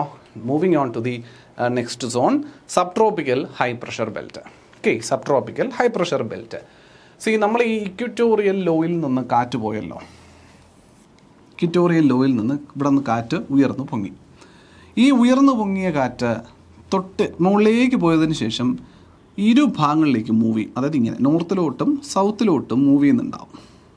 ഓക്കെ, ഈ നോർത്തിലോട്ടും സൗത്തിലോട്ടും മൂവ് ചെയ്ത് വന്ന ഈ കാറ്റ്, ഈ വാതങ്ങൾ, ഈ എയർ മോളിക്യൂൾസ് മൊത്തത്തിൽ കുറച്ച് നോർത്ത് വേർഡും സൗത്ത് വേർഡും മൂവ് ചെയ്യുമ്പോഴേക്കും അവൻ്റെ ഹീറ്റൊക്കെ മുകളിലോട്ട് പോവല്ലേ. നമ്മൾ മുകളിലോട്ട് ഇവിടെ ഈ ഇക്വേറ്ററിൻ്റെ ഭാഗത്തു നിന്ന് അവൻ ഉയർന്നു പൊങ്ങി, അല്ലെങ്കിൽ ഇക്വറ്റോറിയൽ ലോ പ്രഷർ ബെൽറ്റിൻ്റെ ഭാഗത്തു നിന്ന് അവൻ ഉയർന്നു പൊങ്ങി അവൻ്റെ മുകളിലേക്ക് പോകുന്നതനുസരിച്ച് അവൻ താപം കുറയും. അപ്പോൾ താപം കുറഞ്ഞ് പതുക്കെ മൂവ് ചെയ്ത് ഈ ഒരു എന്താ പറയുക, കുറച്ച് ഒരു നോർത്തേൺ ലാറ്റിറ്റ്യൂഡും സദേൺ ലാറ്റിറ്റ്യൂഡ്, ഒരു 30 ഡിഗ്രി നോർത്തിലും 30 ഡിഗ്രി സൗത്തിൻ്റെ ആ ഭാഗത്തോട്ട് ഇങ്ങനെ, അതായത് ഞാൻ കാണിച്ചു തരാം. ഇവിടെ ഇക്വറ്റോറിയൽ ലോ പ്രഷറിൽ നിന്ന് കാറ്റ് ഇങ്ങനെ മുകളിലോട്ട് പോവാണേ, എയർ മുകളിലോട്ട് പോവാണ്. മുകളിലോട്ട് എത്തുന്നതനുസരിച്ച് ടെമ്പറേച്ചർ കുറയുകയാണ്. അപ്പം പതുക്കെ ചുറ്റും, കാരണം ഇവിടെ തന്നെ താഴോട്ട് അവന് മൂവ് ചെയ്യാൻ പറ്റത്തില്ല. അപ്പം നിങ്ങൾ ചോദിക്കില്ലേ, ടെമ്പറേച്ചർ കുറഞ്ഞിട്ട് അതുവഴി തന്നെ താന്നു പോയാൽ പോലും എന്തിനാ അങ്ങോട്ടേക്ക് പോകണേ, രണ്ട് സൈഡിലേക്കും പോകണേന്ന് നിങ്ങൾ ചോദിച്ചാൽ പറയാനുള്ളത്, താഴെ ഇപ്പോഴും മുകളിലേക്ക് ഇങ്ങനെ വാദം വന്നുകൊണ്ടിരിക്കുവാണ്. ഈ വാദങ്ങൾ എന്ന് പറയുമ്പോൾ കാറ്റ് വന്നുകൊണ്ടിരിക്കുക, എയർ വന്നുകൊണ്ടിരിക്കുക, താഴെ നിന്ന് മുകളിലോട്ട് ഹീറ്റ് ചെയ്യപ്പെട്ട് ഇങ്ങനെ മുകളിലോട്ട് വന്നുകൊണ്ടിരിക്കുക. അപ്പോൾ അതുകൊണ്ട് ഇവിടെ ടെമ്പറേച്ചർ കുറഞ്ഞാലും തിരിച്ച് അതേ റൂട്ടിൽ തന്നെ താഴേക്ക് പോകാൻ പറ്റത്തില്ല. അപ്പോൾ അതുകൊണ്ടാണ് ഇവനെ 2 ഭാഗത്തേക്കും പുഷ് ചെയ്യും. ഈ താഴെ നിന്ന് വരുന്ന കാറ്റ് ഇവന് വീണ്ടും 2 ഭാഗത്തേക്കും പുഷ് ചെയ്യും. ഒന്ന് നോർത്തേൺ സൈഡിലോട്ടും ഒന്ന് സദേൺ സൈഡിലോട്ടും എന്ന രീതിയിൽ ഇരു ഭാഗത്തേക്ക് പുഷ് ചെയ്യും. അങ്ങനെ പുഷ് ചെയ്ത് പോയതാണ് ഇങ്ങനെ മുകളിലോട്ടും താഴോട്ടുമായിട്ട് പോകും. എന്നിട്ട് ഇവിടെ ഈ സബ്ട്രോപ്പിക്കൽ മേഖലയുണ്ടല്ലോ, സബ്ട്രോപ്പിക്കൽ മേഖല, ആ സബ്ട്രോപ്പിക്കൽ മേഖലയിൽ വെച്ച് ഈ ഇക്വേറ്ററിൽ നിന്ന് വന്ന ഈ പുഷ് ചെയ്ത് മാറ്റപ്പെട്ട ഈ കാറ്റൊക്കെ, അവിടെ തണുത്തല്ലോ, തണുത്ത കാറ്റാണ് ഈ പുഷ് ചെയ്യപ്പെട്ട് മാറ്റുന്നത്. അപ്പോൾ തണുത്ത സാധനം എന്ത് ചെയ്യും? മുകളിൽ നിൽക്കുമോ? ഇല്ല. തണുത്ത കാറ്റിന് ഡെൻസിറ്റി കൂടുതലാണ്, സാന്ദ്രത കൂടുതലാണ്, അവൻ പതുക്കെ ഇങ്ങനെ താഴും. മനസ്സിലാവുന്നുണ്ടോ? അപ്പോൾ നിങ്ങൾ എന്നെ ഒന്ന് ആലോചിച്ച് നോക്കിയാൽ മതി. ഇപ്പോൾ എൻ്റെ ഈ മുഖം നിൽക്കുന്ന ഭാഗമാണ് ഭൂമധ്യരേഖ പ്രദേശം എന്ന് കരുതുക, അല്ലെങ്കിൽ നമ്മുടെ ഇക്വറ്റോറിയൽ ലോ പ്രഷർ ബെൽറ്റ്. ഈ സൈഡ്, എൻ്റെ ഈ ഷോൾഡർ വരുന്ന സൈഡാണ്. ഇരു സൈഡും, ഒന്ന് നോർത്ത് ഒന്ന് സൗത്ത്. എന്ത് side? Subtropical high pressure belt. ഇതും സബ്ട്രോപ്പിക്കൽ ഹൈ പ്രഷർ ബെൽറ്റാണ്. ഈ ഒരു സൈഡ് ഇങ്ങനെ വരയിട്ടേക്കൊന്ന് ആലോചിച്ചാൽ മതി. അപ്പോൾ ഇക്വേറ്ററിൽ നിന്ന് ഉയർന്നു പൊങ്ങിയ കാറ്റ് ഇരു ഭാഗങ്ങളിലേക്കും പോയി ഈ ഭാഗത്ത് പതുക്കെ വന്ന് തണുത്ത കാറ്റുണ്ടാവും, താഴെ വന്ന് ഡെപ്പോസിറ്റ് ചെയ്യപ്പെടും. അപ്പോൾ ഈ സബ്ട്രോപ്പിക്കൽ മേഖലയിൽ തണുത്ത വാതത്തിൻ്റെ പ്രസൻസ് ഒരുപാട് എക്സ്പീരിയൻസ് ചെയ്യുന്നുണ്ട് എന്നുള്ളത് കൊണ്ട് തന്നെ ആ ഭാഗം എന്തായിട്ട് അനുഭവപ്പെടും? ഹൈ പ്രഷർ സോണായിട്ട് അനുഭവപ്പെടും. എന്തായിട്ട് അനുഭവപ്പെടും പിള്ളേരെ? ഹൈ പ്രഷർ സോണായിട്ട് അനുഭവപ്പെടും. അവിടെ വന്ന് വീഴുന്ന ഈ കാറ്റാണ് പിന്നെയും വലിച്ച് എങ്ങോട്ടേക്ക് പോകുന്നത്? ഇക്വറ്റോറിയൽ റീജിയനിലേക്ക് വീണ്ടും താഴെ എത്തി. ഇതിങ്ങനെ പോയി മുകളിലോട്ട് വന്നല്ലോടാ, മുകളിലോട്ട് വന്ന് താഴെ ഈ സബ്ട്രോപ്പിക്കൽ ഹൈ പ്രഷർ ബെൽറ്റ് വന്ന് ഫോം ചെയ്തു. അത് പിന്നെ വീണ്ടും ഇക്വേറ്ററിലേക്ക് ഡ്രാഗ് ചെയ്യും. കാരണം ഇക്വേറ്ററിൽ ലോ പ്രഷറാണ്, ഇത് ഹൈ പ്രഷർ അല്ലേ, ഇവിടെ ഹൈ പ്രഷറാണ്, ഇക്വേറ്ററിൽ വീണ്ടും ലോ പ്രഷർ. അപ്പോൾ വീണ്ടും തന്നെ ഇക്വേറ്ററിലേക്ക് ഡ്രാഗ് ചെയ്യും. അവിടെ എത്തുമ്പോൾ ചൂടാവും, ഇത് വീണ്ടും മുകളിലോട്ട് പോകും, അപ്പുറത്തേക്ക് വരും, സബ് ട്രോപ്പിക്കൽ വന്ന് സംഘം ചെയ്യും, വീണ്ടും ലോ പ്രഷർ ഡ്രാഗ് ചെയ്ത് ഇക്വേറ്ററിലോട്ട് വിളിക്കും, വീണ്ടും ഇക്വേറ്ററിൽ നിന്ന് പൊണ്ടി മുകളിലോട്ട് പോകും. ഇതിങ്ങനെ നടന്നുകൊണ്ടേയിരിക്കും. ഇവിടെ കിട്ടുന്നുണ്ടോ? ഇതിങ്ങനെ നടന്നുകൊണ്ടേയിരിക്കുന്നുള്ളതാണ്. ഇങ്ങനെ ഒരു സൈക്ലിക് ആയിട്ട് ഈ പ്രോസസ്സ് കണ്ടിന്യൂസ് ആയിട്ട് നടക്കുന്നുള്ളതാണ്. ഓക്കെ, അപ്പോൾ അങ്ങനെ ഈ തണുത്ത കാറ്റെല്ലാം കൂടി വന്നടിഞ്ഞ പ്രദേശമാണ് ഈ ഇക്വേറ്ററിൻ്റെ ഇരുഭാഗത്തുമുള്ള ഈ 30 ഡിഗ്രി ലാറ്റിറ്റ്യൂഡ് മേഖല എന്നുള്ളതുകൊണ്ടാണ് ആ പ്രദേശത്തെ എന്താണ് അനുഭവപ്പെട്ടത്? ഹൈ പ്രഷർ റീജിയനായിട്ട് അനുഭവപ്പെട്ടത്. അത് സബ് ട്രോപ്പിക്കൽ മേഖല ആയതുകൊണ്ട് തന്നെ എന്തെന്ന് വിളിച്ചു? Sub tropical high pressure belt എന്ന് വിളിച്ചു. എന്ത് വിളിച്ചു മക്കളെ? Sub tropical high pressure belt. അപ്പോൾ ഇക്വറ്റോറിയൽ ലോ പ്രഷറിന് തൊട്ട് മുകളിൽ നോർത്ത് വേർഡും തൊട്ട് താഴെ സൗത്ത് വേർഡുമായിട്ട് കാണപ്പെടുന്ന മേഖലയാണ് sub tropical high pressure belt. എന്തുകൊണ്ടുണ്ടാകുന്നു? ഇക്വറ്റോറിയയിൽ നിന്നും എസ്കേപ്പ് ചെയ്ത് പോയ കാറ്റ് സംഘം ചെയ്യപ്പെടുന്നത്, ഇക്വറ്റോറിയൽ മേഖലയിൽ നിന്ന് ഉയർന്നു പൊങ്ങിപ്പോയ എയർ സംഘൺ ചെയ്യുന്നത്, വന്നടിക്കുന്നത് ഈ പറയുന്ന ട്രോപ്പിക്കൽ സബ് ട്രോപ്പിക്കൽ മേഖലയിലാണ് എന്നുള്ളതുകൊണ്ടാണ് അവിടം ഉച്ചമർദ്ദ മേഖലയായിട്ട് പെടുന്നതായിട്ട് നമുക്ക് കാണാൻ സാധിക്കുന്നത്. ക്ലിയർ അല്ലേ? അബൌട്ട് ഒരു 30 to 35 ഡിഗ്രി നോർത്ത് അല്ലെങ്കിൽ സൗത്ത് ലാറ്റിറ്റ്യൂഡിലായിട്ട് നമുക്ക് കാണപ്പെടുന്നു എന്നുള്ളതാണ്. Being regions of descending air, the weather situation are mostly calm here. ഇവിടെ ഇങ്ങനെ കാറ്റ് വന്ന് താഴേക്ക് അടിയുന്ന സ്ഥലമായതുകൊണ്ട് തന്നെ താരതമ്യേന കാമായിട്ടുള്ളൊരു അന്തരീക്ഷ സാഹചര്യം തന്നെയാണ് ഇവിടെ എക്സ്പീരിയൻസ് ചെയ്യുന്നതെന്നുള്ളതാണ് മനസ്സിലാക്കുന്നത്. In older period when ship faced difficulty in sailing through these calm condition. കാരണം പണ്ട് നിങ്ങൾക്ക് അറിയാവുന്നതാണ്, കപ്പലുകളൊക്കെയും സഞ്ചരിച്ചിരുന്നത് കാറ്റിൻ്റെ സഹായത്തോടു കൂടിയാണ്. അതിൻ്റെ തന്നെ പായ്ക്കപ്പലുകൾ എന്നാണ് വിളിക്കുക. പണ്ടത്തെ കപ്പലുകൾ, വലിയ ചരക്ക് കപ്പലുകളെയൊക്കെ എന്താ വിളിക്കുക? പായ്ക്കപ്പൽ എന്ന് വിളിക്കും. നിങ്ങൾക്ക് പായ്ക്കപ്പൽ എന്ന് പറഞ്ഞാൽ പായ ഉണ്ടാവും കപ്പലുകളിൽ നടുക്ക്, നല്ല നെടുന്തൂണായിട്ട് കുറേ പോസ്റ്റ്, 2, 3, 4 ഒക്കെ പോസ്റ്റുകൾ ഇങ്ങനെ കപ്പലിൻ്റെ നടുവിൽ വെച്ചിട്ടുണ്ടാവും. അപ്പോൾ ഈ കപ്പലിൻ്റെ നടുവിലുള്ള പോസ്റ്റുകളെന്ന് പറയുന്നതിൽ ഇങ്ങനെ കുറേ പോസ്റ്റുകളൊക്കെ ഇങ്ങനെ പല ഹൈറ്റിനുള്ള പോസ്റ്റുകളൊക്കെ ഇങ്ങനെ നടുവിൽ നാട്ടിയിട്ടുണ്ടാവും. ആ പോസ്റ്റിലൊക്കെ തന്നെയും പായകളിങ്ങനെ വിരിച്ചിട്ടുണ്ടാവും. നിങ്ങൾ ചിലപ്പോൾ പടങ്ങളിലൂടെയൊക്കെ കണ്ടിട്ടുണ്ട്, പൈരറ്റ്സ് ഓഫ് ദി കരീബിയൻ പോലുള്ള സിനിമകളിൽ കണ്ടിട്ടുണ്ട്. അപ്പോൾ ഇവിടെ നിന്ന് ഇങ്ങോട്ടേക്ക് കാറ്റ് വീശുമ്പോൾ ഈ പായ ഇങ്ങോട്ടേക്ക് പുഷ് ചെയ്യും. പായ പോലൊരു സാധനം, ഇങ്ങനെ തുണിയാണ്, വലിയ തുണി ഇങ്ങനെ വിരിച്ചങ്ങിടും. അപ്പോൾ വലിയ തുണി വിരിച്ചിടുമ്പോൾ നമ്മൾ അംബ്രല, കുടയൊക്കെ പിടിക്കുമ്പോഴേ, കാറ്റ് വീശുന്ന സമയത്ത് കുട പിടിക്കുമ്പോൾ കുടയും കൊണ്ട് നമ്മൾ മൂവ് ചെയ്യത്തില്ലേ? സെയിം സിറ്റുവേഷനാണ്. ആ കാറ്റിൻ്റെ ദിശയിൽ ബോട്ട് സഞ്ചരിക്കുന്നതായിട്ട് കാണാൻ പറ്റും. മനസ്സിലാവുന്നുണ്ട്? ബിക്കോസ് ഈ പായ കാറ്റ് പിടിച്ച് ബോട്ടിനെ മുന്നോട്ട് നീക്കും, കപ്പലിനെ മുന്നോട്ട് നീക്കും. ഇത്തരം കപ്പലുകളെയാണ് നമ്മൾ പായ്ക്കപ്പൽ എന്ന് പറയാം. പായ ഉള്ള കപ്പലാണ്. പായ വച്ചിട്ട് കാറ്റിൻ്റെ ദിശയെ ഉപയോഗിച്ചുകൊണ്ട് സഞ്ചരിക്കുന്ന കപ്പലാണ്ട് അതിന് പായ്ക്കപ്പൽ എന്ന് പറയും. മോട്ടറൈസ്ഡ് കപ്പലുകളൊന്നും വന്നില്ലല്ലോ. അപ്പോൾ ആ സാഹചര്യം, പണ്ടത്തെ സാഹചര്യങ്ങളിലുള്ള കാര്യമായി പറയുന്നത് സ്റ്റീം എഞ്ചിനെ കണ്ടുപിടിക്കുന്നതിനൊക്കെ മുമ്പത്തെ കണ്ടീഷൻ. അപ്പോൾ ഈ സബ് ട്രോപ്പിക്കൽ ഹൈ പ്രഷർ ബെൽറ്റിൻ്റെ സാഹചര്യത്തിൽ എത്തുമ്പോഴേ ഇവിടെ ഈ കാറ്റ് മുകളിൽ നിന്ന് താഴോട്ട് വന്ന് വീശുമല്ലോ. ഇവിടെയും ഹൊറിസോണ്ടലായിട്ട് പോകുന്നില്ലല്ലോ, മുകളിൽ നിന്ന് താഴോട്ട് വന്ന് കാറ്റ് വീശുവാണ് ചെയ്യുന്നത്. എന്നുള്ളതുകൊണ്ട് ഈ ഹൊറിസോണ്ടൽ മൂവ്മെൻറ്റ് ഓഫ് എയർ ഉണ്ടെങ്കിൽ പായ്ക്കപ്പലുകൾക്ക് കാര്യമായിട്ട് സഞ്ചരിക്കാൻ പറ്റും. അപ്പോൾ അന്ന് ഈ ആൾക്കാർ ട്രേഡിന് വേണ്ടി പൊയ്ക്കൊണ്ടിരിക്കുമ്പോൾ ഒരുപാട് കുതിരകളെ കരുതും കപ്പലിൽ. കുതിരകളെ 2 കാര്യത്തിനായിട്ട് കരുതാറുണ്ട്. ഒന്ന്, ട്രേഡിന് വേണ്ടിയിട്ടും കരുതാറുണ്ട്. 2, ട്രേഡിന് വേണ്ടി ഓരോ പ്രദേശത്ത് ചെന്ന് ഇറങ്ങിയിട്ട് അവിടുത്തെ ലോക്കൽ ട്രാവലിന് വേണ്ടിയിട്ടും ഒക്കെ കരുതാറുണ്ട്. അപ്പോൾ കുതിരകളുടെ കപ്പലിൻ്റെ വെയിറ്റ് കുറയ്ക്കുന്നതിന് വേണ്ടി ഈ sub tropical high pressure belt മേഖലകളിലേക്ക് കടന്നു വരുമ്പോൾ ഇവിടെ ഈ കാറ്റ് കുറവായതുകൊണ്ടും ഒക്കെ എന്ത് ചെയ്യുമെന്നറിയോ? കുതിരകളെ വെള്ളത്തിലേക്ക് തള്ളിയിടും, കടലിലോട്ട് തള്ളിയിടും. കുതിരകൾ കുറേ അങ്ങ് നിർമ്മാർജ്ജനം ചെയ്യുന്നതാണ്. കുറേ കുതിരകളെ അങ്ങ് കടലിലേക്ക് തള്ളിയിട്ട് കപ്പലിൻ്റെ വെയിറ്റ് കുറയ്ക്കുമ്പോൾ കുറച്ചുകൂടിയൊക്കെ പെട്ടെന്ന് കപ്പൽ മൂവ് ചെയ്യാനൊക്കെ സാധിക്കും. കുറച്ചുകൂടി ഉള്ള കാറ്റിൽ കപ്പൽ മൂവ് ചെയ്യും. അല്ല, അത് ഒരിടത്ത് തന്നെ പെട്ട് കിടന്നു പോകും. അങ്ങനെ നിരന്തരം കുതിരകളെ തള്ളിയിടുന്നൊരു അക്ഷാംശരേഖയാണ് ഈ പറയുന്ന 30-35 ഡിഗ്രിക്കിടയിൽ എന്നുള്ളത് കൊണ്ട് തന്നെ സബ് ട്രോപ്പിക്കൽ ഹൈ പ്രഷർ ബെൽറ്റിന് ഇങ്ങനെയും ഒരു പേര് വിളിക്കും, ഹോഴ്സ് ലാറ്റിറ്റ്യൂഡ് എന്നുകൂടി വിശേഷിപ്പിക്കാറുണ്ട്. എന്നും കൂടി വിശേഷിപ്പിക്കാറുണ്ട്, കുതിര അക്ഷാംശം അല്ലെങ്കിൽ ഹോഴ്സ് ലാറ്റിറ്റ്യൂഡ് എന്നുകൂടി ഈ പ്രദേശത്തെ വിശേഷിപ്പിക്കാറുണ്ട് എന്ന് മനസ്സിലാക്കിയിരിക്കാം. ക്ലിയർ അല്ലേ? സിമ്പിൾ കാര്യമാണ്. ഇതൊക്കെ ചോദ്യം ചോദിക്കുകയാണ് കേട്ടോ. Superior breeds of horses were once a major exporter from Europe to America, and cargo ships were used to carry them across. As the wind are feeble in the subtropical region, it was difficult for these ships to sail smoothly. In order to make the ship lighter to facilitate easy voyage, they used to throw many of these horses into the sea. Thus the zone acquired the name horse latitude. ഇത് നിരന്തരം നടക്കുന്ന ഒരു പരിപാടിയായിരുന്നു. പ്രത്യേകിച്ച് യൂറോപ്പിൽ നിന്ന് അമേരിക്കയിലേക്കൊക്കെ പോകുന്ന കപ്പലുകൾക്കും മറ്റുമൊക്കെ ഈ ഒരു ലാറ്റിറ്റ്യൂഡ് താണ്ടാനായിട്ട് കുറച്ച് മേഖലയിൽ, കുറച്ച് സ്ഥലത്തും ഈ ഒരു ലാറ്റിറ്റ്യൂഡിൽ താണ്ടി പോകണം. അപ്പോൾ അവിടെ എത്തുമ്പോൾ കപ്പലിന് വേഗത കുറയുകയും മറ്റു കാര്യങ്ങളൊക്കെ ഫീൽ ചെയ്യുമ്പോൾ കപ്പലിൻ്റെ വെയിറ്റ് കുറയ്ക്കാൻ വേണ്ടി കുറച്ച് കുതിരകളെ അങ്ങ് തള്ളിയിടുകയാണ്. കാരണം അന്ന് കുതിരകളെ എക്സ്പോർട്ട് ചെയ്തിരുന്നു എന്നുള്ളതാണ്. യൂറോപ്പിൽ നിന്ന് അമേരിക്കയിലോട്ട് കുതിരകളെ എക്സ്പോർട്ട് ചെയ്യുന്നു, കച്ചവടത്തിനായി കുതിരകളെ കൊണ്ടുപോയിരുന്നു. അല്ലാതെ ഞാൻ പറഞ്ഞ പോലെ അവരുടെ ഗതാഗത സൗകര്യത്തിന് വേണ്ടി കുതിരകൾ ഉപയോഗിച്ചിരുന്നു എന്നുള്ളതാണ്. അപ്പോൾ അത് ക്ലിയർ അല്ലേ? ക്ലിയർ ആണ്. മൂന്നാമത്തെ ആൾ sub polar low pressure belt. ഏതാണ് മക്കളെ? Sub polar low pressure belt. Easterlies, westerlies, ഈ ട്രേഡ് വിൻസ്, ഇങ്ങനത്തെ സാധനങ്ങൾ ഞാൻ വിൻഡിലേക്ക് പോകുമ്പോൾ ഡീറ്റെയിൽ ആയിട്ട് പറഞ്ഞുതരാം. അതുകൊണ്ട് ഇപ്പം ഞാൻ അതിൻ്റെ കൂട്ടത്തിൽ പറഞ്ഞ് കൺഫ്യൂഷൻ ആക്കുന്നില്ല. അത് ഞാൻ സെപ്പറേറ്റ് ആയിട്ട് പറഞ്ഞു തരുന്നുണ്ടാവും. ആ സമയത്ത് നമുക്കത് ഡീറ്റെയിൽഡ് ആയിട്ട് നോക്കാം. So now moving on to the sub polar low pressure belt കേട്ടോ. ഇതാണ് സബ് പോളാർ ലോ പ്രഷർ ബെൽറ്റിലേക്ക് പോവാം. അപ്പോൾ sub polar low pressure belt എന്ന് പറയുന്നത് it is a low pressure zone formed between 60 degree and 65 degree latitude on both sides of the equator. നമ്മൾ ഈ sub ട്രോപ്പിക്കലിനും ഫർദർ മുകളിലായിട്ട് നമ്മൾ കാണുന്നതാണ് sub polar low pressure belt എന്ന് പറയുന്നത്. അപ്പോൾ ഇവിടെ sub polar low pressure belt എന്തുകൊണ്ട് ലോ പ്രഷർ ആയെന്ന് ചോദിച്ചാൽ these are zones where the reminder sub tropical air rises over the cold air that originates at the poles. These are the zones where the reminder sub tropical air, ഇപ്പോൾ നമ്മുടെ sub ട്രോപ്പിക്കലിൽ നിന്ന് air ഇങ്ങോട്ടേക്ക് വന്ന് flow ചെയ്യുമെന്ന് പറഞ്ഞില്ലേ, അതുപോലെ തന്നെ ഈ സബ് ട്രോപ്പിക്കലിൽ നിന്നുള്ള എയർ ഇങ്ങോട്ടേക്കും പോകുന്നുണ്ട്. ഏത് സബ് പോളാർ റീജിയനിലോട്ടും പോകുന്നുണ്ട്. ഓക്കെ, സബ് ട്രോപ്പിക്കലിൽ നിന്ന് സബ് പോളാറിലോട്ടും പോകുന്നുണ്ട്.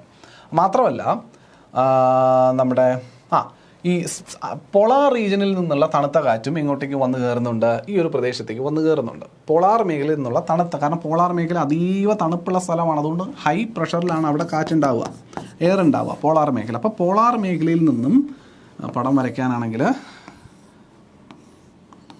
ഇത് പോളാർ മേഖലയാണ്. ഇതാണ് നമ്മളിപ്പോൾ പഠിച്ചുകൊണ്ടിരിക്കുന്ന സബ് പോളാർ SP. ഓക്കെ, അപ്പോൾ ഞാൻ ഒരു സൈഡ് വെച്ച് പറയുന്നത് രണ്ട് സൈഡും ബാധകമാണ്.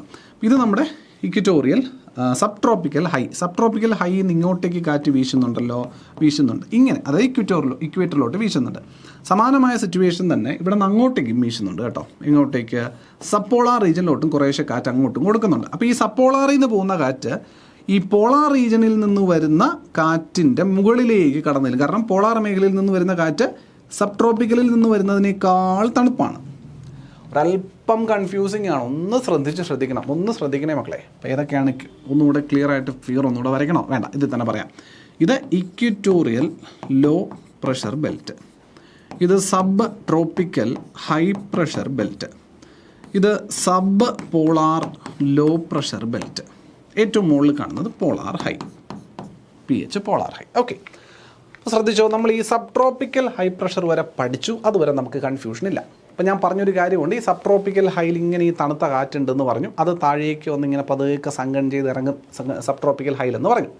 അപ്പോൾ ഇതൊരു ഹൈ പ്രഷർ മേഖലയാണല്ലോ, സബ് ട്രോപ്പിക്കൽ എന്ന് പറയുന്നത് ഹൈ പ്രഷർ മേഖലയായതുകൊണ്ട് അവിടെ നിന്ന് പിന്നെ കാറ്റ് എങ്ങോട്ടേക്ക് വരും, തിരിച്ച് ഇക്വേറ്ററിലോട്ട് വരും കാറ്റ് എന്ന് ഞാൻ പറഞ്ഞു. എയർ തിരിച്ച് ഇക്വേറ്റർ ലോ പ്രഷറാണ്, അതുകൊണ്ട് ഇക്വറ്റോറിയൽ റീജിയനിലോട്ട് അട്രാക്ട് ചെയ്യപ്പെടുന്നു പറഞ്ഞു.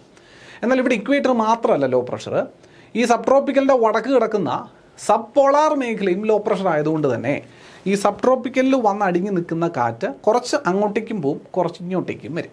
ഓക്കെ, അതായത് ഇക്വേറ്ററിൻ്റെ ഭാഗത്തേക്ക് കുറച്ച് കാറ്റ്, കുറച്ച് എയർ മൂവ്മെൻറ്റ് ഉണ്ടാവും.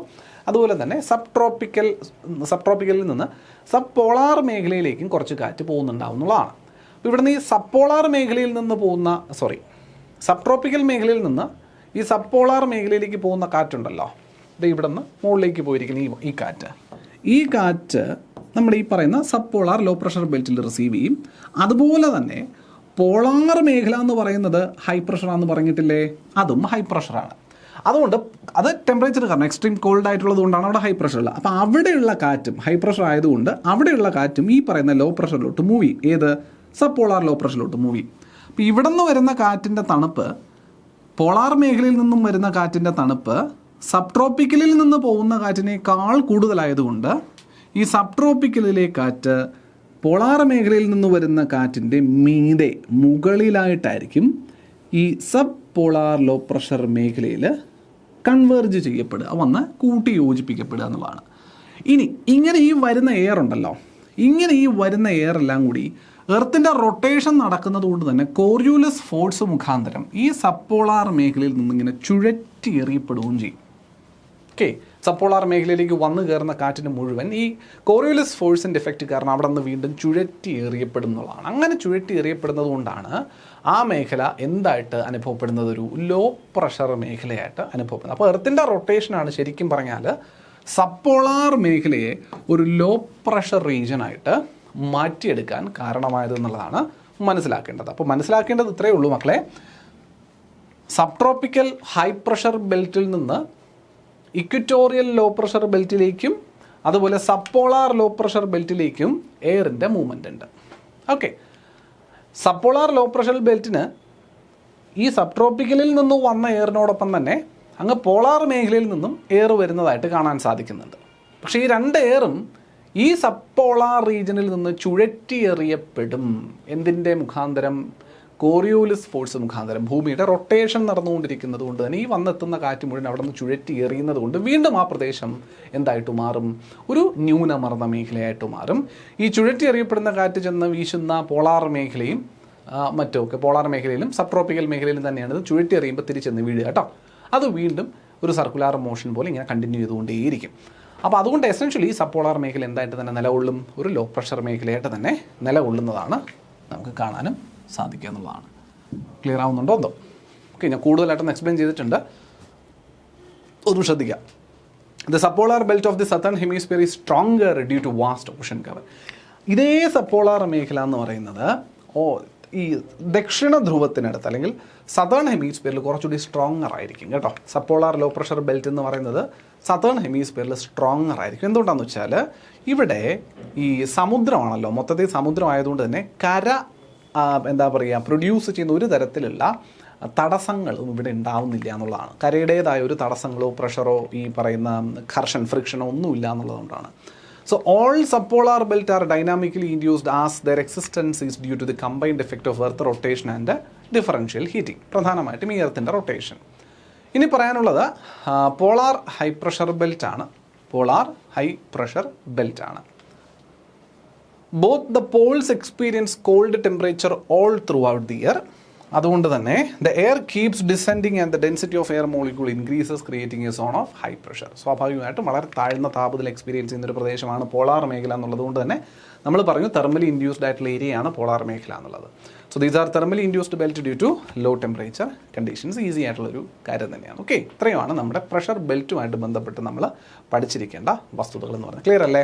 അപ്പോൾ നമ്മൾ 7 പ്രഷർ ബെൽറ്റുകൾ, 7 എന്ന് പറയുമ്പോൾ എസെൻഷ്യലി നമ്മൾ 4 പഠിച്ചാൽ മതി, നമുക്ക് 7 ഫീല് തന്നെയാണ് കിട്ടുക. വടക്കും തെക്കുമായിട്ട് നടക്കുന്നത് കൊണ്ട് 2 ഉത്തര ധ്രുവങ്ങളിലായിട്ട് രണ്ട് അർദ്ധ ഗോളങ്ങളിലായിട്ട് നടക്കുന്നത് കൊണ്ട് തന്നെ നമുക്ക് ശരിക്കും ഒരു 4 പഠിച്ചാൽ മതി. Equatorial low, sub tropical high, polar low, sub polar low, polar high. അങ്ങനെ ശരിക്കും ഈ 4 പഠിച്ചാൽ നമുക്ക് 7 പഠിക്കുന്നതിൻ്റെ എഫക്റ്റ് തന്നെയാണ് കിട്ടുന്നുണ്ടാവുക. അത് മനസ്സിലായിട്ടുണ്ടെന്നാണ് ഞാൻ കരുതുന്നത്. ഹോഴ്സ് ലാറ്റിറ്റ്യൂഡ് എന്ന് വിളിക്കുന്നത് ആരെയാണ്, ഡോൾഡ്രം എന്ന് വിളിക്കുന്നത് ആരെയാണ് എന്നതൊക്കെയും നിങ്ങൾക്ക് മനസ്സിലായിട്ടുണ്ടാവുന്ന പ്രതീക്ഷയോടു കൂടിയാണ് ഈ ഒരു ഏരിയ നമ്മൾ വൈൻഡപ്പ് ചെയ്യുന്നത്. എന്തെങ്കിലും കൺഫ്യൂഷൻ തോന്നുകയാണെന്നുണ്ടെങ്കിൽ ഒന്നുകൂടി ദയവ് ചെയ്ത് ആ പോർഷൻ ഒന്ന് കാണാൻ ശ്രമിക്കുക കേട്ടോ. അല്ലെങ്കിൽ ആ ഫിഗർ എടുത്ത് വെച്ച് ഒന്ന് മാർക്ക് ചെയ്ത് കൂടി നോക്കുക. നിങ്ങൾക്ക് ഇതിൻ്റെ ചിത്രങ്ങളും കൂടിയൊക്കെ മാർക്ക് ചെയ്ത് ഞാൻ തന്നെ പരമാവധി വരച്ചുമൊക്കെ കാണിച്ചിട്ടുണ്ടായിരുന്നു. കണ്ടോ, ഇവിടെ ഇക്വറ്റോറിയൽ ലോയിൽ നിന്ന് ഉയർന്നു പോകുന്ന കാറ്റ് സബ് പോളാറിൽ ചെന്ന് സംഗീതമെന്നും അവിടെ നിന്ന് വീണ്ടും ഇക്വേറ്ററിലേക്ക് വരുന്നതും കാണാം. അതുപോലെ തന്നെ ഈ സബ് ട്രോപ്പിക്കലിൽ നിന്ന് സബ് പോളാറിലേക്ക് പോകുന്നതും അവിടെ നിന്ന് ഉയർന്ന് ചുഴറ്റി ഇരുഭാഗങ്ങളിലേക്ക് എറിയുന്നതും കാണാം. പോളാറിൽ നിന്നും സബ് പോളാറിലേക്ക് വരുന്നതും അതും ചുഴറ്റി എറിയപ്പെടുന്നതും കാണാം. അപ്പോൾ ഈ ഫിഗർ ക്ലിയർ ആണ്. നിങ്ങൾക്ക് ഈ ഒരു ഫിഗറും കൂടിയൊക്കെ നോക്കുന്ന സമയത്ത് കുറച്ചുകൂടി വ്യക്തമായിട്ട് മനസ്സിലാകുമെന്നാണ് എൻ്റെ ഒരു പ്രതീക്ഷ. ഓക്കെ, നോക്കിയേക്കാം കേട്ടോ. ഇവിടെയൊക്കെ നോക്കുമ്പോൾ കാണാൻ പറ്റുന്നുണ്ടല്ലോ. ശരി, ഓക്കെ. അപ്പോൾ ഇത്രയുമാണ് പ്രഷർ ബെൽറ്റ്സുമായി ബന്ധപ്പെട്ട് നമ്മൾ മനസ്സിലാക്കി പഠിച്ചിരിക്കേണ്ട കാര്യമേ. ഇനിയുള്ളത് എയർ മൂവ്മെൻറ്റ്സ് ആണ്. എയറിൻ്റെ മൂവ്മെൻറ്റ്സ് എന്ന് പറഞ്ഞാൽ നമ്മളിപ്പോൾ ഈ പഠിച്ച മർദ്ദ മേഖലകളുമായി ബന്ധപ്പെട്ട് അങ്ങോട്ടും ഇങ്ങോട്ടും കാറ്റിന് മൂവ്മെൻറ്റ് സംഭവിച്ച് നമ്മൾ കാണുന്നുണ്ട്. അതായത് വാം ആൻഡ് കോൾഡ് മേഖലകൾ തമ്മിൽ അങ്ങോട്ടും ഇങ്ങോട്ടും പ്രഷർ ഡിഫറൻസുകൾ ഉണ്ടാവുന്നു. എയർ എന്നത് ഹൈ പ്രഷറിൽ നിന്ന് ലോ പ്രഷറിലേക്ക് മൂവ് ചെയ്യുന്നത് നമ്മൾ കാണുന്നുണ്ട്. അങ്ങനെ എയർ ഹൈ പ്രഷറിൽ നിന്ന് ലോ പ്രഷറിലേക്ക് മൂവ് ചെയ്യുന്നതിനെ നമ്മൾ വിളിക്കുന്ന പേരാണ് വിൻഡ് എന്ന് പറയുക. അതിനാണ് നമ്മൾ എന്ത് വിളിക്കാം, വിൻഡ് എന്ന് വിളിക്കുക. പ്രത്യേകിച്ച് വിൻഡ് ഉണ്ടാവുന്നത് എപ്പോഴും നമുക്കറിയാവുന്ന പോലെ ഹൈ പ്രഷറിൽ നിന്ന് ലോ പ്രഷർ ഏരിയയിലോട്ട് ആയിരിക്കുന്നതാണ്. The direction and intensity of the wind are affected both by the pressure and earth rotation. ഭൂമിയുടെ റൊട്ടേഷനും കാറ്റിൻ്റെ ദിശയെ സ്വാധീനിക്കുന്നതായിട്ട് നമ്മൾ തൊട്ട് മുമ്പ് പറഞ്ഞതാണ്. അതുപോലെ തന്നെ ഈ ഒരു മർദ്ദത്തിൻ്റെ ഡിഫറൻസും സ്വാധീനിക്കുന്നുള്ളതാണ്. As per the underlying fact, we can experience a light soothing breeze or even catastrophic cyclones. അല്ലേ, വളരെയധികം മന്ദമാരുതൻ എന്ന് നമ്മൾ പറയുന്നത് പോലെയുള്ള വളരെയധികം ജെൻറ്റിലായിട്ട് വീശുന്ന സമാധാനപ്രിയരായിട്ടുള്ള ചെറിയ കാറ്റിൻ്റെ മൂവ്മെൻറ്റ്, എയറിൻ്റെ മൂവ്മെൻറ്റുകളും നമുക്ക് എക്സ്പീരിയൻസ് ചെയ്യാൻ പറ്റും. എന്നാൽ ഈ മർദ്ദ വ്യത്യാസമൊക്കെ ഹ്യൂജ് ആവുന്ന സമയത്ത് ഭയപ്പെടുത്തുന്ന തരത്തിലുള്ള ചുഴലിക്കാറ്റുകൾ പോലും ഉണ്ടാകാനുള്ള സാധ്യതകളും നമുക്ക് ഉണ്ട് എന്നുള്ളതാണ്. അല്ലെങ്കിൽ അങ്ങനെ പോലും എയറിൻ്റെ മൂവ്മെൻറ്റ് നടക്കാറുണ്ട് എന്നുള്ളതാണ്. ഈ വിൻഡിൻ്റെ ദിശയെയും അതിൻ്റെ തീവ്രതയെയും ഒക്കെ അഫക്റ്റ് ചെയ്യുന്ന ഘടകങ്ങൾ ഏതൊക്കെയാണെന്ന് നിങ്ങൾക്ക് എല്ലാവർക്കും അറിയുന്ന ഘടകങ്ങളാണ്. ഒന്ന് മർദ്ദത്തിൻ്റെ ഈ ഒരു ഗ്രേഡിയൻറ്റ് തന്നെയാണ്, പ്രഷർ ഗ്രേഡിയൻറ്റ് ഫോഴ്സ്. പ്രഷർ കൂടി നിൽക്കുന്ന എത്രത്തോളം ഡിഫറൻസ് ഉണ്ട് രണ്ട് മേഖലകൾ തമ്മിൽ പ്രഷറിലേത് എന്നുള്ളത് കാറ്റ് വീശുന്നതിൻ്റെ ഫോഴ്സിനെ ഡിപ്പെൻഡ് ചെയ്തിരിക്കുന്നതാണ്. അപ്പോൾ ഒരു എ എന്ന് പറയുന്ന ഒരു ഏരിയയിൽ വരുന്ന പ്രഷറും ബി എന്ന് പറയുന്ന ഏരിയയിൽ വരുന്ന പ്രഷറിലും വരുന്ന ഡിഫറൻസസ് എത്രത്തോളം കൂടുതലാണോ അത്രയും ഫാസ്റ്റായിട്ടായിരിക്കും ഇവിടുന്ന് കാറ്റ് വീശലുണ്ടാവുക എന്നുള്ളതാണ്. അതുപോലെ the speed of the wind flow is depend both on the difference in pressure and the distance between the center of high and low pressure. അതായത് ഒന്ന് ഇവിടെ വീശുന്ന ഇവിടെ ഈ രണ്ട് പ്രദേശത്തിലുമുള്ള മർദ്ദത്തിൻ്റെ ഡിഫറൻസിന് നേരിട്ട് അനുപാതം മർദ്ദത്തിൻ്റെ വ്യത്യാസം കൂടുതലാണെങ്കിൽ നല്ലപോലെ ഫോഴ്സിൽ ഈ കാറ്റ് വീശും. അതുപോലെ തന്നെ പ്രധാനപ്പെട്ട ഒരു ഘടകമാണ് ഇവർ തമ്മിലുള്ള അകലം, ഡിസ്റ്റൻസ് എന്ന് പറയുന്നത്. ഇപ്പോൾ ഈ ഡിസ്റ്റൻസ് കൂടുതലാണോ കുറവാണോ എന്നുള്ളതിനനുസരിച്ചും കൂടിയിരിക്കും കാറ്റിൻ്റെ. ഇപ്പോൾ ഡിസ്റ്റൻസ് കൂടുതലാണ്, രണ്ട് തമ്മിലുള്ള മർദ്ദം കൂടുതലാണെങ്കിൽ അതിനോടൊപ്പം ഡിസ്റ്റൻസും കൂടുതലാണെങ്കിൽ കാറ്റ് വലിയ തീവ്രതയൊന്നും എക്സ്പീരിയൻസ് ചെയ്യില്ല. എന്നാൽ ഡിസ്റ്റൻസ് ഇവർ തമ്മിലുള്ള കുറവാണ്, ഇവർക്കിടയിൽ നല്ല മർദ്ദ വ്യത്യാസം ഉണ്ടെന്നുണ്ടെങ്കിൽ വളരെ പെട്ടെന്ന് തന്നെ റാപ്പിഡ് ആയിട്ടുള്ള ഒരു വിൻഡിൻ്റെ മൂവ്മെൻറ്റ് നമുക്ക് കാണാൻ പറ്റും. സോ വിൻഡിൻ്റെ വേഗത ഭയങ്കര കൂടുതലായിരിക്കും അവിടെ എന്ന് നമുക്ക് പറയാൻ പറ്റും. സോ വിൻഡിൻ്റെ വേഗത പ്രഷർ ഡിഫറൻസിനെ മാത്രം ഡിപ്പെൻഡ് ചെയ്തല്ല നിൽക്കുന്നത്, ആ പറയുന്ന രണ്ട് മേഖലകൾ തമ്മിലുള്ള അകലം എത്ര എന്നതും കൂടി അവിടെ ഡിപ്പെൻഡൻറ്റ് ഫാക്ടറാണ് എന്ന് മനസ്സിലാക്കിയിരിക്കുക. Larger pressure differences over shorter distances are associated with strong winds. അതാണ് ഞാനിപ്പോൾ പറഞ്ഞത്. മനസ്സിലാവുന്നുണ്ടോ? ഇതൊക്കെ സ്റ്റേറ്റ്മെൻ്റ് ആയിട്ട് ചോദിക്കാം കേട്ടോ. Larger pressure difference within shorter distance create stronger winds. ശരിയല്ലേ? വളരെ ചുരുങ്ങിയൊരു ദൂരത്തിൻ്റെ ഇടയിൽ വളരെ വലിയ പ്രഷർ ഡിഫറൻസ് ഉണ്ടെങ്കിൽ വളരെ പെട്ടെന്ന് അവിടെ കാറ്റ് വീശും. സോ വളരെ സ്ട്രോങ് ആയിട്ടുള്ള കാറ്റ് ഉണ്ടാവുന്നത് കാണാനായിട്ട് സാധിക്കുന്നതാണ്. ഇതിനെ ക്ലോസ്ലി പാക്ഡ് ഐസോബാറുകൾ സൂചിപ്പിക്കാറുണ്ട്. ഐസോബാർ എന്ന് പറഞ്ഞാൽ നമ്മൾ മുമ്പ് പഠിച്ചിട്ടുള്ളതാണ്. സമമർദ്ദ മേഖലകളാണ് അല്ലേ? ഒരേപോലുള്ള എന്താ പറയുക പ്രഷർ എക്സ്പീരിയൻസ് ചെയ്യപ്പെടുന്ന റീജിയനുകളെയാണ് നമ്മൾ ഐസോബാർസ് എന്ന് പറയുന്നത് മാർക്ക് ചെയ്യുക. അപ്പോൾ അത് വളരെ ചുരുക്കം, വളരെ ക്ലോസ്ഡ് ആയിട്ട് പാക്ക് ചെയ്തിരിക്കുന്ന ഐസോബാറുകളുള്ള സ്ഥലമാണെങ്കിൽ അവിടേക്കുള്ള പ്രഷർ ഡിഫറൻസ് വളരെ കൂടുതലാണെന്നാണ് മീനിങ്. അപ്പോൾ നല്ല സ്ട്രോങ് ആയിട്ടുള്ള വിൻഡ് വീശാനുള്ള സാധ്യത നമുക്ക് പറയാൻ പറ്റും സ്ട്രോങ് ആയിട്ട് ക്ലോസ്ലി പാക്ഡ് ആയിട്ടുള്ള ഐസോബാറുകൾ ഉള്ള സ്ഥലങ്ങളിൽ എന്നുള്ളതാണ് പറയുന്നത്. നമ്മൾ നേരത്തെ പഠിച്ചിട്ടുണ്ട്, അതുകൊണ്ട് ഞാൻ അതിലേക്ക് കടന്നു പോകുന്നില്ല. രണ്ടാമത്തെ ഘടകം കോറിയോലിസ് ഫോഴ്സ് ആണ്. കോറിയോലിസ് ഫോഴ്സ് എന്ന് പറഞ്ഞാൽ ഭൂമിയുടെ റൊട്ടേഷൻ കാരണം ഉണ്ടാകുന്ന ബലം എന്ന് പറയുന്നത്. അപ്പോൾ ഭൂമിയുടെ റൊട്ടേഷൻ കാരണം ഉണ്ടാകുന്ന ബലം, ഭൂമി റൊട്ടേറ്റ് ചെയ്തുകൊണ്ടിരിക്കുന്നതിന് അടിസ്ഥാനപ്പെടുത്തിക്കൊണ്ട് കാറ്റിന് ഭൂമിയുടെ, നമ്മളിപ്പോൾ എന്തെങ്കിലും ഒരു സ്ഥാനം എന്ത് വസ്തുവായാലും നമ്മളൊന്ന് ഇരുത്തി കറക്കി കഴിഞ്ഞാൽ അതിന് ഈ കറങ്ങൽ, ഭൂമിയുടെ അന്തരീക്ഷം ഭൂമിയോട് ചേർന്ന് നിൽക്കുന്നത് കൊണ്ട് തന്നെ ഭൂമി കറങ്ങുന്നതിനോടൊപ്പം ഈ അന്തരീക്ഷത്തെയും കൂട്ടത്തിൽ കൊണ്ടുപോകാനുള്ളൊരു ശ്രമം ഭൂമി കാണിക്കും ബിക്കോസ് ഓഫ് ദ ഫ്രിക്ഷൻ. അപ്പോൾ അതുകൊണ്ട് ഭൂമിയുടെ കറക്കവും സ്വാധീനിക്കുന്നുണ്ട്. Freely moving bodies get deflected due to right in the northern hemisphere and left in the southern hemisphere due to this. ഇപ്പോൾ ഫ്രീലി മൂവിങ് ആയിട്ടുള്ള വസ്തുക്കളാണെങ്കിൽ ഉത്തരാർദ്ധഗോളത്തിൽ നോർത്തേൺ ഹെമിസ്ഫിയറിൽ അതിന് എങ്ങോട്ട് വ്യതിയാനം കാണുന്ന പറയുന്നത് റൈറ്റിലേക്ക് ഒരു ഷിഫ്റ്റ് കാണാൻ സാധിക്കും. കണ്ടോ, ഭൂമി റൊട്ടേറ്റ് ചെയ്യുന്നതനുസരിച്ച് ഇത് റൈറ്റിലേക്കൊന്ന് ഇങ്ങനെ ആയിരിക്കും പോകുന്നവൻ, ഇങ്ങനെ പോകുന്നവന് ചെറിയൊരു റൈറ്റ് വേർഡ് ഷിഫ്റ്റ് ഉണ്ടാവും. കാരണം എന്താ? നോർത്തേൺ ഹെമിസ്ഫിയറിൽ അതിൻ്റെ ഡയറക്ഷൻ അങ്ങനെയുണ്ട്. അതുപോലെ സദേൺ ഹെമിസ്ഫിയറിൽ നിന്ന് സൗത്തിലോട്ട് പോകുന്നവനാണെങ്കിൽ അവനൊരു ലെഫ്റ്റ് വേർഡ് ഷിഫ്റ്റും കാണാൻ സാധിക്കുന്ന ആളാണ് പറയുന്നത്. ഓക്കെ, അപ്പോൾ അതൊന്ന് നോട്ട് ചെയ്ത് വെച്ചോണം. കോറിയോലിസ് ഫോഴ്സ് ഭൂമിയുടെ റൊട്ടേഷൻ കാരണമുള്ളതാണ്. അപ്പോൾ കാറ്റായാലും അത് തന്നെയാണ് അവസ്ഥ. കാറ്റ് നോർത്തേൺ ഹെമിസ്ഫിയറിൽ വടക്കോട്ട് മൂവ് ചെയ്യുന്നൊരു കാറ്റാണെങ്കിൽ ആ കാറ്റിന് ലൈറ്റായിട്ട് എങ്ങോട്ട് ഡിഫ്ലക്ഷൻ കാണും? റൈറ്റിലേക്ക് ഡിഫ്ലക്ഷൻ കാണും. എന്ന് പറഞ്ഞാൽ ഇപ്പം ഞാൻ പടം വരച്ചാൽ, ഇപ്പം നമുക്ക് സബ് ട്രോപ്പിക്കലിൽ നിന്ന് സപ്പോളറിലോട്ട് കാറ്റ് വീശും എന്ന് നമ്മൾ പറഞ്ഞുവല്ലോ. ഇപ്പോൾ ഇവിടെ ഇങ്ങനെയാണ് കാറ്റ് വീശേണ്ടിയിരുന്നത്.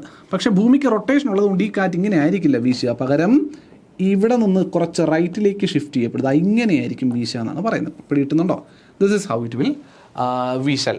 ഇനി ഇതേ സബ് ട്രോപ്പിക്കലിൽ നിന്ന് ഇക്വേറ്ററിലോട്ടും കാറ്റ് വീശണമല്ലോ. അപ്പോൾ ഇങ്ങനെയായിരുന്നു വരേണ്ടിയിരുന്നത്, ശരിയല്ലേ? നേരെ ഇങ്ങോട്ടേക്കായിരുന്നു വരേണ്ടിയിരുന്നത്. പക്ഷേ ഇങ്ങനെ വീശുവോ? ഇല്ല, റൈറ്റിലോട്ട് ഷിഫ്റ്റിംഗ് നടക്കും. അപ്പോൾ അവിടെ നിന്ന് ഇങ്ങോട്ട് വരുന്ന കാറ്റ് റൈറ്റിലേക്ക് ഷിഫ്റ്റിംഗ് എന്ന് പറയുമ്പോൾ അത് ഇങ്ങനെയായിരിക്കും പോവുക. ദിശ മാറിയല്ലോ, അവിടെ നിന്ന് ഇങ്ങോട്ടാണ്. അപ്പോൾ ഇങ്ങനെയായിരിക്കും ഈ ഭാഗത്തോട്ട് ഇക്വേറ്ററിലോട്ട് ഈ സബ് ട്രോപ്പിക്കൽ മേഖലയിൽ നിന്ന് കാറ്റ് വീശുക എന്നാണ് പറയുന്നത്. ഇവിടെ കിട്ടുന്നുണ്ടോ? അപ്പോൾ ഇതുകൊണ്ടാണ് പടം വരച്ചിരിക്കുമ്പോൾ നിങ്ങൾ ഇങ്ങനെ ഈ ആരോ മാർക്ക് സ്ട്രെയിറ്റ് ആയിട്ട് അല്ലാണ്ട് കർവ്ഡ് ആയിട്ട് കാണാൻ സാധിച്ചതിൻ്റെ കാര്യം ഇതാണ്, കോറിയോലിസ് ഫോഴ്സ് ആണ്. സദേൺ ഹെമിസ്ഫിയറിൽ വരുമ്പോഴും അതുപോലെയാണ്. സദേൺ ഹെമിസ്ഫിയറിൽ വരുമ്പോൾ താഴോട്ട് സൗത്തിലോട്ട് പോകുന്നതനുസരിച്ച് അവൻ എങ്ങോട്ടേക്ക് ഡിഫ്ലക്റ്റ് ചെയ്യുന്ന പറഞ്ഞാൽ ലെഫ്റ്റിലോട്ട് ഡിഫ്ലക്റ്റ് ചെയ്യുന്ന പറഞ്ഞാൽ ഇങ്ങോട്ട് ഡിഫ്ലക്റ്റ് ചെയ്യണം. കണ്ടോ, ലെഫ്റ്റിലോട്ട്. എന്നാലും ഇത് മുകളിലോട്ടാകുമ്പോഴോ, മുകളിലോട്ട് പോയാൽ അത് ലെഫ്റ്റിലോട്ട് തന്നെ ഡിഫ്ലക്റ്റ് ചെയ്യണം. ലെഫ്റ്റിലോട്ട് എന്ന് പറയുമ്പോൾ ഇങ്ങനെ ഡിഫ്ലക്ഷൻ, കണ്ടോ ഈ രീതിയിൽ ഡിഫ്ലക്റ്റ് ചെയ്യും, ഇങ്ങനെ ഡിഫ്ലക്റ്റ് ചെയ്യും, ലെഫ്റ്റിലേക്ക് ഡിഫ്ലക്റ്റ് ചെയ്യും. കണ്ടോ? അപ്പോൾ സദേൺ ഹെമിസ്ഫിയറിലെ ഡിഫ്ലക്ഷൻ എന്ന് പറയുന്നത് ടുവേർഡ്സ് ലെഫ്റ്റും നോർത്തേൺ ഹെമിസ്ഫിയറിലെ ഡിഫ്ലക്ഷൻ എന്ന് പറയുന്നത് ടുവേർഡ്സ് റൈറ്റും ആയിരിക്കും ഡ്യൂ ടു കോറിയോലിസ് ഫോഴ്സ്. ആര് കാരണം? Due to the Coriolis effect. ഇവിടെ കിട്ടുന്നുണ്ടോ? കോറിയോലിസ് ഫോഴ്സ് കാരണം ഉണ്ടാകുന്ന bending of the air movement എന്ന് പറയുന്നത്. ഓക്കെ, അപ്പോൾ അതെങ്ങനെയാണ് എന്നുള്ളതൊന്ന് പഠിച്ചിരിക്കുക എന്നുള്ളതാണ് ഇമ്പോർട്ടൻറ്റ്. മനസ്സിലായെന്ന് പ്രതീക്ഷിക്കുന്നു. Yes, Coriolis force is negligible near ഇതൊന്നും അറിഞ്ഞിരുന്നോണേ. Coriolis force is actually negligible near the equator and it increases as we move towards the pole or higher latitudes. കേട്ടോ, പോളാർ മേഖലയിലോട്ട് പോകുന്നതനുസരിച്ച് Coriolis ഫോഴ്സിന് ഒരു ഇൻക്രീസ് കാണാനായിട്ട് സാധിക്കും. ഇക്വേറ്ററിൽ താരതമ്യം ഈ പറയുന്ന Coriolis ഫോഴ്സ് കുറവായിരിക്കും, നിയർലി സീറോ ആയിരിക്കും. അപ്പോൾ Coriolis ഫോഴ്സ് ഏറ്റവും കൂടുതൽ എക്സ്പീരിയൻസ് ചെയ്യുന്നത് മുകളിലോട്ട് പോകുന്നതനുസരിച്ചാണ്, പോളാർ റീജിയനുകളിലേക്ക് പോകുന്നതനുസരിച്ചാണ്, മുകളിലോട്ടും താഴോട്ടും. പോളാർ റീജിയനിലോട്ട് പോകുന്നതനുസരിച്ച് Coriolis ഫോഴ്സിൻ്റെ എഫക്റ്റ് കൂടുതലെന്നും ഇക്വേറ്ററിലോട്ട് വരുന്നതിനനുസരിച്ച് Coriolis ഫോഴ്സിൻ്റെ എഫക്റ്റ് കുറവാകും, നെഗ്ലിജിബിളി സീറോ ആവും എന്നുമാണ് കണക്കാക്കേണ്ടത്. അപ്പോൾ ഇക്വേറ്ററിൽ Coriolis ഫോഴ്സിൻ്റെ എഫക്റ്റ് എത്രത്തോളം ഉണ്ടാവും എന്ന് ചോദിച്ചാൽ വേണമെങ്കിൽ നമുക്ക് എന്തായിട്ട് തന്നെ പറയാൻ പറ്റും, അത് സീറോ ആണ് എന്ന രീതി തന്നെ പറയുവാനായിട്ട് സാധിക്കുകയും ചെയ്യും കേട്ടോ. ഇപ്പോൾ Coriolis force increases with the speed of the moving body. ഇപ്പോൾ മൂവിങ് ബോഡിയുടെ വേഗത കൂടുകയാണെങ്കിൽ Coriolis ഫോഴ്സും എഫക്റ്റും ആ ബോഡിയിൽ കൂടുതലായിട്ട് എക്സ്പീരിയൻസ്. അപ്പോൾ Coriolis ഫോഴ്സ് എന്തിൽ ഡിപ്പെൻഡൻ്റ് ആണ്?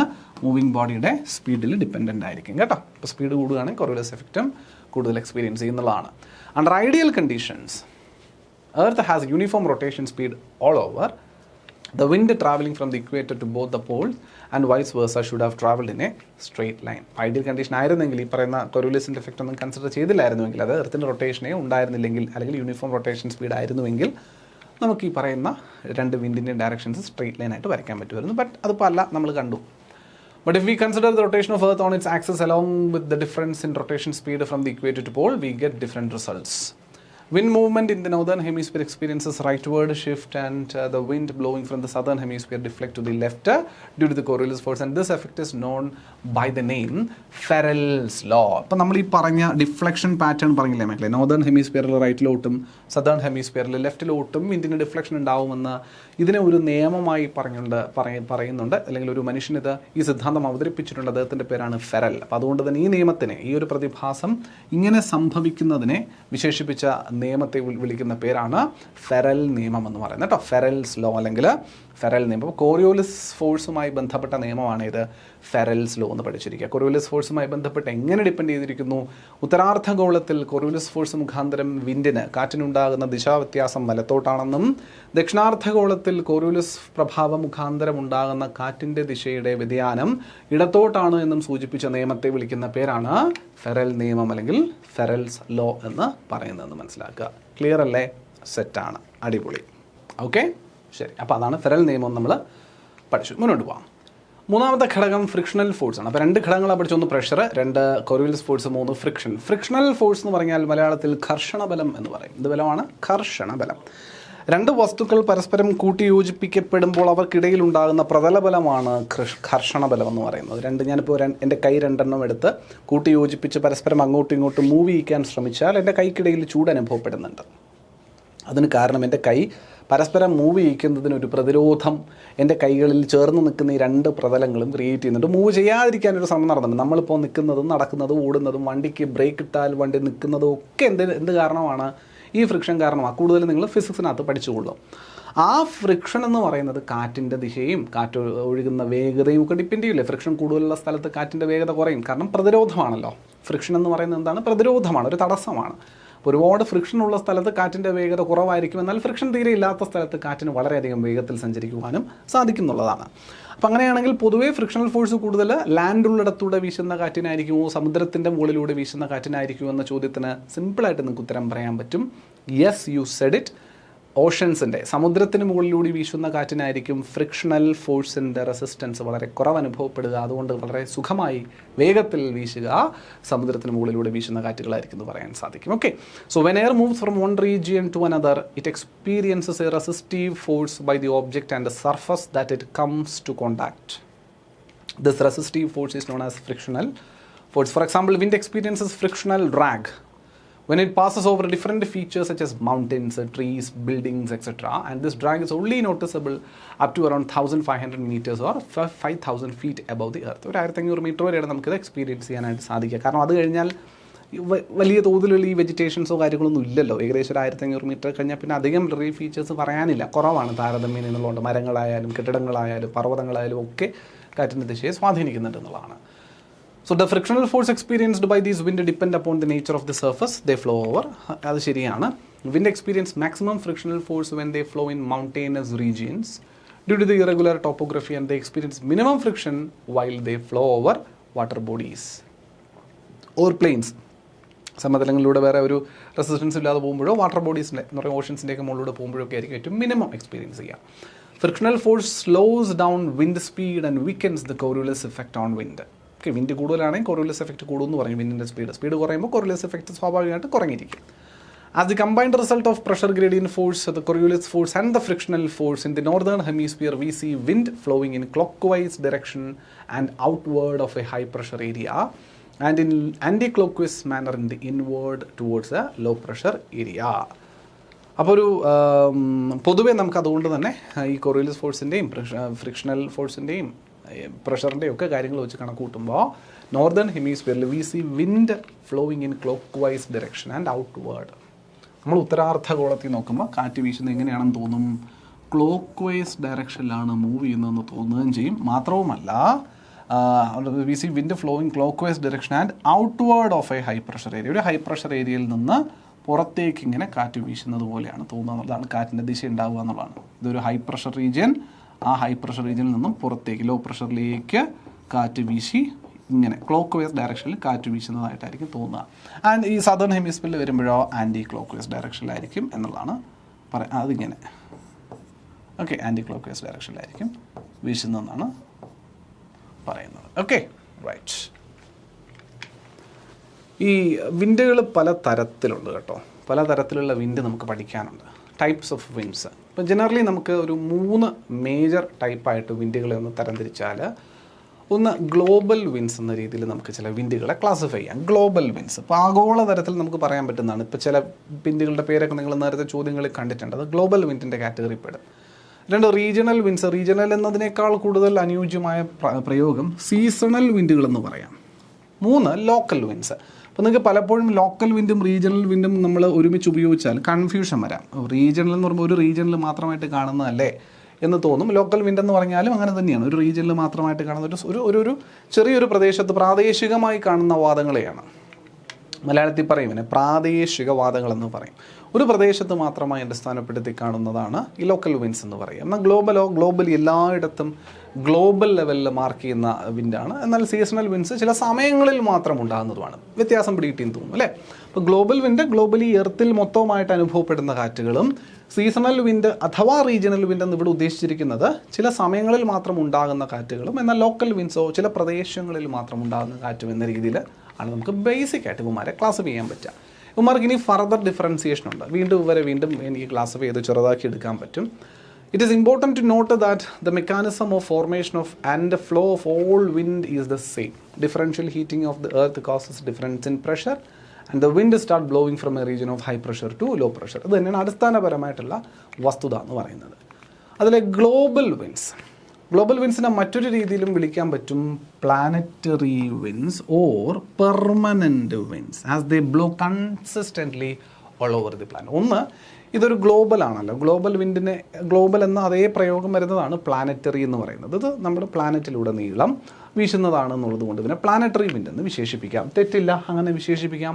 മാത്രവുമല്ല ഇവൻ സ്ഥിരമായി ഉണ്ടാകുന്നതായതുകൊണ്ട് ഇവനെ എന്തെന്നും വിശേഷിപ്പിക്കാം? പെർമനൻറ്റ് വിൻഡ് എന്ന രീതിയിലും വിശേഷിപ്പിക്കും. എപ്പോഴും ഉണ്ടാവില്ല, പെർമനൻ്റ് ആയിട്ടുണ്ടാവും.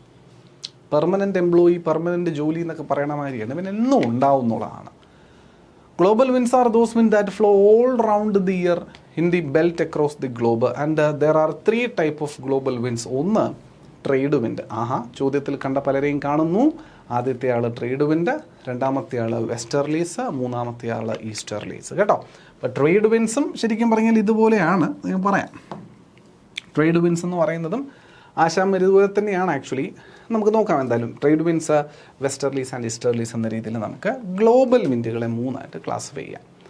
These are called planetary because they are global in extent and are called prevailing winds എന്ന് വിളിക്കാം. They're also called permanent winds because they maintain the same direction throughout the year. അത് നമ്മൾ പറഞ്ഞുവല്ലോ. അപ്പോൾ ആദ്യത്തെ ആൾ trade wind. Global വിൻഡ്സിലെ ആദ്യത്തെ ആൾ trade winds. The prevailing winds blowing from the subtropical high pressure belt to the equatorial low pressure belt between 5 and 30 degree north and south latitude are called trade wind. ഓർക്കുന്നുണ്ടോ എന്നറിയില്ല, തൊട്ട് മുൻപ് നമ്മൾ പഠിച്ച മർദ്ദമേഖലകളിൽ equatorial ലോയിലേക്ക് sub tropical ഹൈയിൽ നിന്ന് കാറ്റ് വന്ന് കയറും എന്ന് ഞാൻ പറഞ്ഞില്ലേ? ആ കാറ്റുകളെ വിളിക്കുന്ന പേരാണ് ട്രേഡ് വിൻഡ്സ്. പിടിയിട്ടുന്നുണ്ട്. പാരാ ട്രേഡ് വിൻസ് ഒരു 30 ഡിഗ്രിക്കും ഇടയിലായിട്ട്, ഒരു 5 ഡിഗ്രിക്കും 30 ഡിഗ്രിക്കും ഇടയിലായിട്ടൊക്കെ വീശുന്നവന്മാരെ വിളിക്കുന്ന പേരാണ് 5 ഡിഗ്രി 30 ഡിഗ്രിക്കും ഇടയിൽ നോർത്തിലും അതുപോലെ തന്നെ 5 ഡിഗ്രിക്കും 30 ഡിഗ്രിക്കും ഇടയിൽ സൗത്തിലും വീശുന്ന കാറ്റിന് വിളിക്കുന്ന പേരാണ് ട്രേഡ് വിൻസ് എന്ന് പറയുന്നത്. ആരാണ്? ട്രേഡ് വിൻസ് എന്ന് പറയുന്നത്. ഇവന്മാരും പൊതുവേ ആര് തന്നെയാണെന്നറിയോ? ഇവന്മാരും ഈസ്റ്റർലികളാണ്. ഈസ്റ്റർലി വെസ്റ്റർലി എന്ന വാക്കിൻ്റെ മീനിങ് ഭയങ്കര സിമ്പിളാണ്. അപ്പോൾ ഈസ്റ്റർലി എന്ന് പറഞ്ഞാൽ ഞാൻ പറഞ്ഞു കാറ്റിന് പേര് കൊടുക്കാൻ വരുന്ന ദിശാടിസ്ഥാനത്തിലാണ്. അങ്ങനെയാണെങ്കിൽ ഈസ്റ്റർലി എന്ന് പറയുന്നത് ഏത് കാറ്റായിരിക്കും? ഈസ്റ്റിൽ നിന്ന് വെസ്റ്റിലോട്ട് വീശുന്ന കാറ്റിനെ എനിക്ക് ഈസ്റ്റർലി എന്ന് വിളിക്കാം. അപ്പോൾ വെസ്റ്റർലി ആരായിരിക്കും? വെസ്റ്റർലി എന്ന് പറയുന്നത് വെസ്റ്റിൽ നിന്ന് ഈസ്റ്റിലേക്ക് വീശുന്ന കാറ്റായിരിക്കും. ഈ ട്രേഡ് വിൻസ് എന്ന് പറയുന്നത് നമ്മൾ നേരത്തെ പടം വരച്ചപ്പോൾ ഞാൻ പറഞ്ഞതാണ്. ഇക്വേറ്റർ, ഇത് സബ് ട്രോപ്പിക്കൽ ഹൈ, ഇതും സബ് ട്രോപ്പിക്കൽ ഹൈ. നോർത്തേൺ ഹെമിസ്ഫിയറിൽ റൈറ്റിലോട്ട് ഷിഫ്റ്റ് ചെയ്യുമെന്ന് പറഞ്ഞു. അപ്പോൾ അവനിങ്ങനെ വരുക, കണ്ടോ? സദേൺ ഹെമിസ്ഫിയറിൽ നിന്ന് ഇങ്ങനെ വരുക, കണ്ടോ? ഇത് sub tropical high pressure belt, ഇത് ഇക്വറ്റോറിയൽ ലോ പ്രഷർ ബെൽറ്റ്, ഇതും അത് തന്നെ സബ് ട്രോപ്പിക്കൽ ഹൈ പ്രഷർ, കണ്ടോ? അപ്പോൾ ഇത് നോർത്തേൺ ഹെമിസ്ഫിയർ, ഇത് സദേൺ ഹെമിസ്ഫിയർ എന്ന വ്യത്യാസം മാത്രമേ ഉള്ളൂ. അപ്പോൾ ഈ രണ്ട് ദിശയിൽ നിന്നും വന്ന് ഇവിടെ കയറും. അപ്പോൾ ഇത് ഒരു 5 ഡിഗ്രി വരെ ആയിരിക്കും വന്ന് ജോയിൻ ചെയ്യുക. അപ്പോൾ ഇവിടെ നിന്നാണ് തുടങ്ങുന്നത്. ഇത് 30 ഡിഗ്രിയാണ്, 30 ഡിഗ്രി നോർത്ത്, ഇത് 30 ഡിഗ്രി സൗത്ത്. ഇവിടെ ഒരു 5 ഡിഗ്രിയുടെ ഒരു ലൈനുണ്ട്, ഇത് 5 ഡിഗ്രി സൗത്ത്. ഈ പറയുന്ന തൊട്ട് മുകളിലെന്ന് പറയുമ്പോൾ ഒരു 5 ഡിഗ്രി നോർത്തും ഉണ്ട്. അപ്പോൾ ഈ മേഖലയിലാണ് ഈ പറയുന്ന കാറ്റ് വീശുക. And this wind is actually known as the trade winds. പക്ഷേ ഇവന്മാർ വീശുന്ന ദിശ നോക്കിക്കഴിഞ്ഞാൽ എവിടെ നിന്ന് എങ്ങോട്ടേക്കാണ് അവൻ വീശുന്നത്? ഈസ്റ്റേൺ സൈഡിൽ നിന്ന് വെസ്റ്റേൺ സൈഡിലേക്ക് വീശുന്നതായിട്ടല്ലേ എനിക്ക് തോന്നുന്നത്. രണ്ട് സൈഡിൽ നിന്നായാലും ആണോ ഇല്ലയോ? അതുകൊണ്ട് ഇവന്മാർ എസെൻഷ്യലി ആരാണ്? ഈസ്റ്റേൺ സൈഡിൽ നിന്ന് വെസ്റ്റേൺ സൈഡിലോട്ട് വീശുന്നവന്മാരായതുകൊണ്ട് trade winds R essentially easterlies. ഇവന്മാരാര് തന്നെയാടെ? Easterlies തന്നെയാണ്. പിടിയിട്ടുന്നുണ്ടോ? അപ്പോൾ ട്രേഡ് വിൻഡുകൾ എന്ന് പറയുന്നത് ജനറൽ കാറ്റഗറി പറഞ്ഞാൽ ആര് തന്നെയാണ്? ഈസ്റ്റേർലികൾ തന്നെയാണ്. ഇക്വറ്റോറിയൽ റീജിയനിൽ വീശുന്ന, അല്ലെങ്കിൽ സബ് ട്രോപ്പിക്കലിനും ഇക്വേറ്ററിനും ഇടയിൽ വീശുന്ന ഈസ്റ്റേർലികളാണ് ശരിക്കും പറഞ്ഞാൽ ആര്? ട്രേഡ് വിൻഡുകൾ എന്ന് പറയുന്നത്. ക്ലിയർ ആവുന്നുണ്ടോ? അവൻ എത്രയ്ക്ക് ഇടയിൽ വീശുന്നു? ഒരു 30 ഡിഗ്രി നോർത്തിനും 5 ഡിഗ്രി നോർത്തിനും ഇടയിൽ, അതുപോലെ 30 ഡിഗ്രി സൗത്തിനും 5 ഡിഗ്രി സൗത്തിനും ഇടയിൽ വീശുന്നതാണ്. ബാക്കി ഈ 5 ഡിഗ്രിക്കും ഇടയിൽ നിർവാത മേഖലയാണ്, ഡോൾഡ്രം. അതുകൊണ്ട് അവിടെ കാറ്റില്ല. അതുകൊണ്ട് നമ്മൾ ഓർത്തിരിക്കുക കേട്ടോ. ശരി, ഈ കാര്യം പറഞ്ഞത് ക്ലിയർ ആണല്ലോ? സെറ്റ്. ഇനി എന്താണ് ഇതേപ്പറ്റി മറ്റൊരു പരാമർശം എന്ന് കൂടി നോക്കാം. In the northern hemisphere they are called north eastern trade winds as their direction is blown from the north east to south west. പറഞ്ഞു ഓർക്കുന്നുണ്ടോ? അവരെന്തെന്ന് വിളിച്ചു എന്ന്? North east trade winds. കണ്ട, കാരണം വീശുന്നത് എങ്ങനെയാണ്? അവിടെ നിന്ന് ഇങ്ങനെയല്ലേ വീശിയത്? ഇതേതാ ഡയറക്ഷൻ? North east. അപ്പോൾ നോർത്ത് ഈസ്റ്റ്, അപ്പം താഴെ നിന്ന് വരുന്നവൻ എന്തായിരിക്കും വിളിക്കുക? സദേൺ ഹെമിസ്ഫിയർ എന്തായിരിക്കും ഇവിടെ വിളിക്കുക? South east. സദേൺ ഹെമിസ്ഫിയർ എന്തായിരിക്കും വിളിക്കുക? സൗത്ത് ഈസ്റ്റ് എന്നായിരിക്കും. ഇത് നോക്കിയോ, കണ്ടോ? South east trade winds. Okay. അപ്പം ട്രേഡ് വിൻഡുകളെ വടക്കൻ അർദ്ധഗോളത്തിൽ വിശേഷിപ്പിക്കുന്നത് വടക്കു കിഴക്കൻ വാണിജ്യവാദങ്ങൾ. ട്രേഡ് വിൻഡ്സിൻ്റെ മലയാളമാണ് വാണിജ്യവാദങ്ങൾ. വാണിജ്യം എന്ന് പറഞ്ഞാൽ കൊമേഴ്സ്, ട്രേഡ്. അപ്പം അന്ന് ഈ ട്രേഡ് നടത്തുന്നതിന് വേണ്ടി ആൾക്കാർ പായ്ക്കപ്പൽ ഓടിച്ച് വരുന്ന സമയത്തൊക്കെ ഉപയോഗിച്ചിരുന്ന കാറ്റ് എന്നൊക്കെ പറയുന്നത് നമ്മൾ ഓർക്കുന്നുണ്ട്. ഹോഴ്സ് ലാറ്റിറ്റ്യൂഡൊക്കെ പഠിച്ചു. അത് ഈ വാദങ്ങളെ ആശ്രയിച്ചാണ് അന്ന് കപ്പലുകൾ ഓടിക്കൊണ്ടിരുന്നത് എന്നുള്ളത് കൊണ്ട് അന്ന് വാണിജ്യം എസെൻഷ്യലി ഇക്വറ്റോറിയൽ മേഖലയുമായി ബന്ധപ്പെട്ട് നടന്നിരുന്നത്. ഇക്വറ്റോറിയൽ മേഖല വളരെയധികം വാണിജ്യപരമായിട്ട് സമ്പന്നമായിട്ടുള്ള മേഖലയായിരുന്നു കേട്ടോ. ഇപ്പോൾ ഒരുപാട് യൂറോപ്യൻ നേഷൻസ്, ഇക്വറ്റോറിയൽ നേഷൻസിലോട്ടൊക്കെ വന്ന ആൾക്കാർ വാണിജ്യം നടത്താറുണ്ടായിരുന്നു എന്നുള്ളത് കൊണ്ട് അന്ന് വാണിജ്യത്തിന് പേര് കേട്ട സഹായകരമായി മാറിയ കാറ്റുകൾ എന്ന അർത്ഥത്തിലാണ് ഈ ഈസ്റ്റേർലികൾക്ക് എന്ത് പേര് വരാൻ കാരണം? ട്രേഡ് വിൻഡുകൾ എന്ന പേര്, വാണിജ്യവാദങ്ങൾ എന്ന പേര് വരാൻ കാരണമെന്നും മനസ്സിലാക്കിയിരിക്കുക. These are the most consistent wind in our planet. സ്ഥിരമായി നമ്മുടെ പ്ലാനറ്റിൽ, എർത്തിൽ വീശിക്കൊണ്ടേയിരിക്കുന്ന കാറ്റുകളാണ് ഈ പറയുന്ന ട്രേഡ് വിൻഡുകൾ എന്ന് പറയുന്നത്. ക്ലിയർ അല്ലേ മക്കളെ? കണ്ടോ, സൗത്തിൽ നിന്ന് വീശുന്ന ദിശയും അവിടെ നിന്ന് വീശുന്ന ദിശയും ഒക്കെ നിങ്ങൾക്ക് ഇവിടെ ഏകദേശം കാണാനായിട്ട് സാധിക്കുന്നുണ്ട്. These are the trade winds. Okay. അപ്പം അന്നത്തെ ഈ പായ്ക്കപ്പൽ കണ്ടു, ഇതുപോലെ ഒരുപാട് സഞ്ചികളൊക്കെ പായയൊക്കെ തൂക്കിയിട്ടിട്ട് ആ പായയിൽ കാറ്റ് പിടിച്ചിട്ടാണ് ഇവരുടെ വീശൽ ഉണ്ടാവുക എന്നുള്ളതൊക്കെയാണ്. അപ്പോൾ കാറ്റ് വേണ്ടാത്ത സമയത്ത്, അല്ലെങ്കിൽ കാറ്റിൻ്റെ വിപരീത ദിശയിലേക്ക് സഞ്ചരിക്കേണ്ട സമയത്ത് പായ മടക്കി വയ്ക്കും. കാറ്റിൻ്റെ ദിശ പിടിച്ച് സഞ്ചരിക്കേണ്ട സാഹചര്യത്തിൽ അവർ പായ നിവർത്തുകയാണ് ചെയ്യുന്നതെന്നുള്ളതാണ്. Okay, right. അപ്പോൾ they are onshore along the eastern margin in the continent bringing moisture and resulting in rainfall. ഇവർ മഴയ്ക്കൊക്കെ കാരണക്കാരാവാറുണ്ട്. Along the western margin of the continent they are offshore resulting in desertified conditions. അതായത് eastern മാർജിനിൽ അവൻ മഴ കൊണ്ടുവരികയും western മാർജിനിൽ മഴ കൊണ്ടുവരാതിരിക്കുകയും ചെയ്യുന്നു എന്നുള്ളതാണ്. ഇത് മറ്റൊരു ചോദ്യമായിട്ടൊക്കെ വന്നിട്ടുണ്ട്. മിക്കവാറും നിങ്ങൾ ഗ്ലോബൽ കോണ്ടിനെൻറ്റുകളെയൊക്കെ നോക്കിക്കഴിഞ്ഞാൽ ഒക്കെയും കോണ്ടിനെൻറ്റുകളുടെ എല്ലാം പിന്നെ വെസ്റ്റേൺ സൈഡിലായിരിക്കും നമുക്ക് എന്തിനെ കാണാൻ പറ്റുക എന്നറിയോ? ഡെസേർട്ടുകളെ കാണാൻ പറ്റുക. എന്തുകൊണ്ടാണെന്ന് വെച്ചാൽ നിങ്ങൾ ഈ ചിത്രം നോക്കി അറിയാൻ പറ്റും. കടലിൽ നിന്ന് വരുന്നവൻ ആദ്യം ഒരു കോണ്ടിനെൻറ്റിനെ സമീപിക്കുന്നത് കോണ്ടിനെൻറ്റിൻ്റെ കിഴക്കേ സൈഡിലാണല്ലോ, ശരിയല്ലേ? ഇതാണ് കോണ്ടിനെൻറ്റ്, ഇതൊരു കോണ്ടിനെൻ്റ് ആണെന്ന് കരുതിക്കോ. ലെറ്റ്സ് സേ ഇത് സൗത്ത് അമേരിക്ക. അപ്പോൾ ഈ സൗത്ത് അമേരിക്ക എന്ന കോണ്ടിനെൻറ്റ് ഈസ്റ്റേൺ സൈഡിലാണല്ലോ ഈ ട്രേഡ് വിൻഡുകൾ വന്ന് കടലിൽ നിന്ന് വരുമ്പോൾ ഈ കാറ്റുകൾ വന്ന് ആദ്യം അഭിമുഖീകരിക്കുന്ന ഈസ്റ്റേൺ സൈഡിന്. അപ്പോൾ കടലിൽ നിന്നും വരുന്നതുകൊണ്ട് ഇവന്മാർ ഈ സൈഡ് ഈസ്റ്റേൺ സൈഡിൽ എന്ത് കൊടുക്കൂടെ? നല്ല പോലെ മഴ കൊടുക്കും. അപ്പോൾ ഈ സൈഡ് നല്ല പോലെ മഴ കിട്ടും. അപ്പോൾ എവർഗ്രീൻ ആയിട്ടുള്ള ഒരു ലഷ് ഏരിയ ആ സൈഡിൽ കിട്ടും. പക്ഷേ ഇവിടെ നിന്ന് ഈ കോണ്ടിനെൻറ്റിലൂടെ സഞ്ചരിച്ച് ഇങ്ങേ അറ്റം ആകുമ്പോഴേക്കും മഴയൊക്കെ പെയ്ത് തീർന്ന് ഈ ഒരു വെസ്റ്റേൺ മാർജിൻ ഉണ്ടല്ലോ, കോണ്ടിനെൻറ്റിൻ്റെ വെസ്റ്റേൺ സൈഡ്, ഈ വെസ്റ്റേൺ സൈഡിലൊന്നും അധികം മഴ പെയ്യാൻ ഇല്ലാതാവുകയും ഈ മേഖലകൾ ശരിക്കും പറഞ്ഞാൽ ഡെസേർട്ടഡ് ആയിട്ട് മാറുന്നത് കാണാനും സാധിക്കും. അപ്പോൾ ഈ ഗ്ലോബൽ മാപ്പ് എടുത്ത് നിങ്ങൾ നോക്കിയോ, പ്രധാനപ്പെട്ട ഈ ലോകത്തെ എല്ലാ മരുഭൂമികളും വന്നിരിക്കുന്നത് പടിഞ്ഞാറേ വശത്തായിട്ടായിരിക്കും. ഇന്ത്യയിൽ ഉൾപ്പെടെ പടിഞ്ഞാറേ വശത്താണ്. മനസ്സിലാകുന്നുണ്ടോ? സഹാറ, ആഫ്രിക്കൻ മരുഭൂമികൾ ഏതോ നോക്കാം, എന്തായാലും അറ്റക്കാമഴ സെറ്റ് ഏത് നോക്കിയാലും നിങ്ങൾക്ക് കാണാൻ പറ്റുന്നത് പടിഞ്ഞാറ് വശത്തായിരിക്കും കോണ്ടിനെൻറ്റിൻ്റെ. അതിന് കാരണം ഇതാണെന്നുള്ളതാണ്. പിടികിട്ടുന്നുണ്ടോ മക്കളെ? സെറ്റ്. അപ്പോൾ അത് ഈസ്റ്റേൺ സൈഡിൽ അതുകൊണ്ട് മഴ കൊണ്ടുവരികയും വെസ്റ്റേൺ സൈഡിനെ ഡെസേർട്ടഡ് ആയിട്ട് നിർത്തുന്ന കണ്ടീഷനും നമുക്ക് ഈ കാറ്റുകൾ ക്രിയേറ്റ് ചെയ്യുന്നതായിട്ട് കാണാൻ സാധിക്കും. ഇതൊരു PYQ ആയിരുന്നു. കഴിഞ്ഞ അങ്ങേ വർഷത്തെ സെക്രട്ടേറിയറ്റ് അസിസ്റ്റൻറ്റിൻ്റെയോ ഏതോ മറ്റോ പരീക്ഷയ്ക്ക് ഒരു ചോദിച്ച ചോദ്യമാണ്, എന്തുകൊണ്ട് അങ്ങനെ വെസ്റ്റേൺ സൈഡ് കോണ്ടിനെൻറ്റിൻ്റെ വെസ്റ്റേൺ സൈഡുകൾ ഡെസേർട്ടഡ് ആയിട്ട് കാണുന്നു. അങ്ങനെ ഒരു ചോദ്യം ചോദിക്കുമ്പോൾ പല കുട്ടികളും ചിന്തിക്കുന്നത് പറഞ്ഞ പോലെ വെസ്റ്റേൺ സൈഡിലാണോ ഡെസേർട്ടഡ് ആയിട്ട് കാണുന്നത് എന്ന് പോലും ചിന്തിക്കുന്നത്. അപ്പോൾ അത് മനസ്സിലാക്കിയിരുന്നു. കാരണം ഈ ഒരു ലോജിക്കാണ്, ഇത് പഠിച്ച് കഴിഞ്ഞ് ഈ ലോജിക്ക് വെച്ച് നിങ്ങൾക്ക് അത് എഴുതാൻ പറ്റും. ആ ചോദ്യം വന്നതുകൊണ്ട് ഞാൻ അത് കൂടി കണക്ട് ചെയ്ത് പറഞ്ഞു എന്ന് മാത്രം. Clearly this is one of the reason why the hot desert of the world are restricted majorly along the western margin of the continents, particularly in the tropical region. Tropical റീജിയനിൽ കോണ്ടിനെൻറ്റുകളുടെ western സൈഡിൽ desert ഉണ്ടാകാനുള്ള പ്രാഥമിക കാരണം ഇവരാണെന്നാണ് സൂചിപ്പിക്കുന്നത്. Clear ആണോ മക്കളെ? Set. അപ്പോൾ ട്രേഡ് വിൻസ് കഴിഞ്ഞു. രണ്ടാമത്തെ ആൾ വെസ്റ്റർലികളാണ്. വെസ്റ്റർലികൾ തൊട്ട് മുകളിൽ വീശുന്ന കാറ്റുകളാണ്. These winds blow between 30 degree and 60 degree in both the north and the south latitude, and they blow from west to east of the globe and so are called the westerlies. കണ്ടോ? അപ്പോൾ നമ്മുടെ global area നോക്കുന്ന സമയത്ത് ഈ 0 ഡിഗ്രിയിലേക്ക് വന്ന കാറ്റിന് പകരം നമ്മൾ പറഞ്ഞു സബ് ട്രോപ്പിക്കൽ ഹൈയിൽ നിന്ന് മുകളിലേക്കും പോകുമല്ലോ, സബ് പോളാറിലേക്കും പോകും. അവിടെ പോകുമ്പോൾ ദിശ മാറി, റൈറ്റ് വേർഡ് ഷിഫ്റ്റ് എന്ന് പറയുമ്പോൾ ഇങ്ങനെയായിരിക്കും ഷിഫ്റ്റ് കാണുക.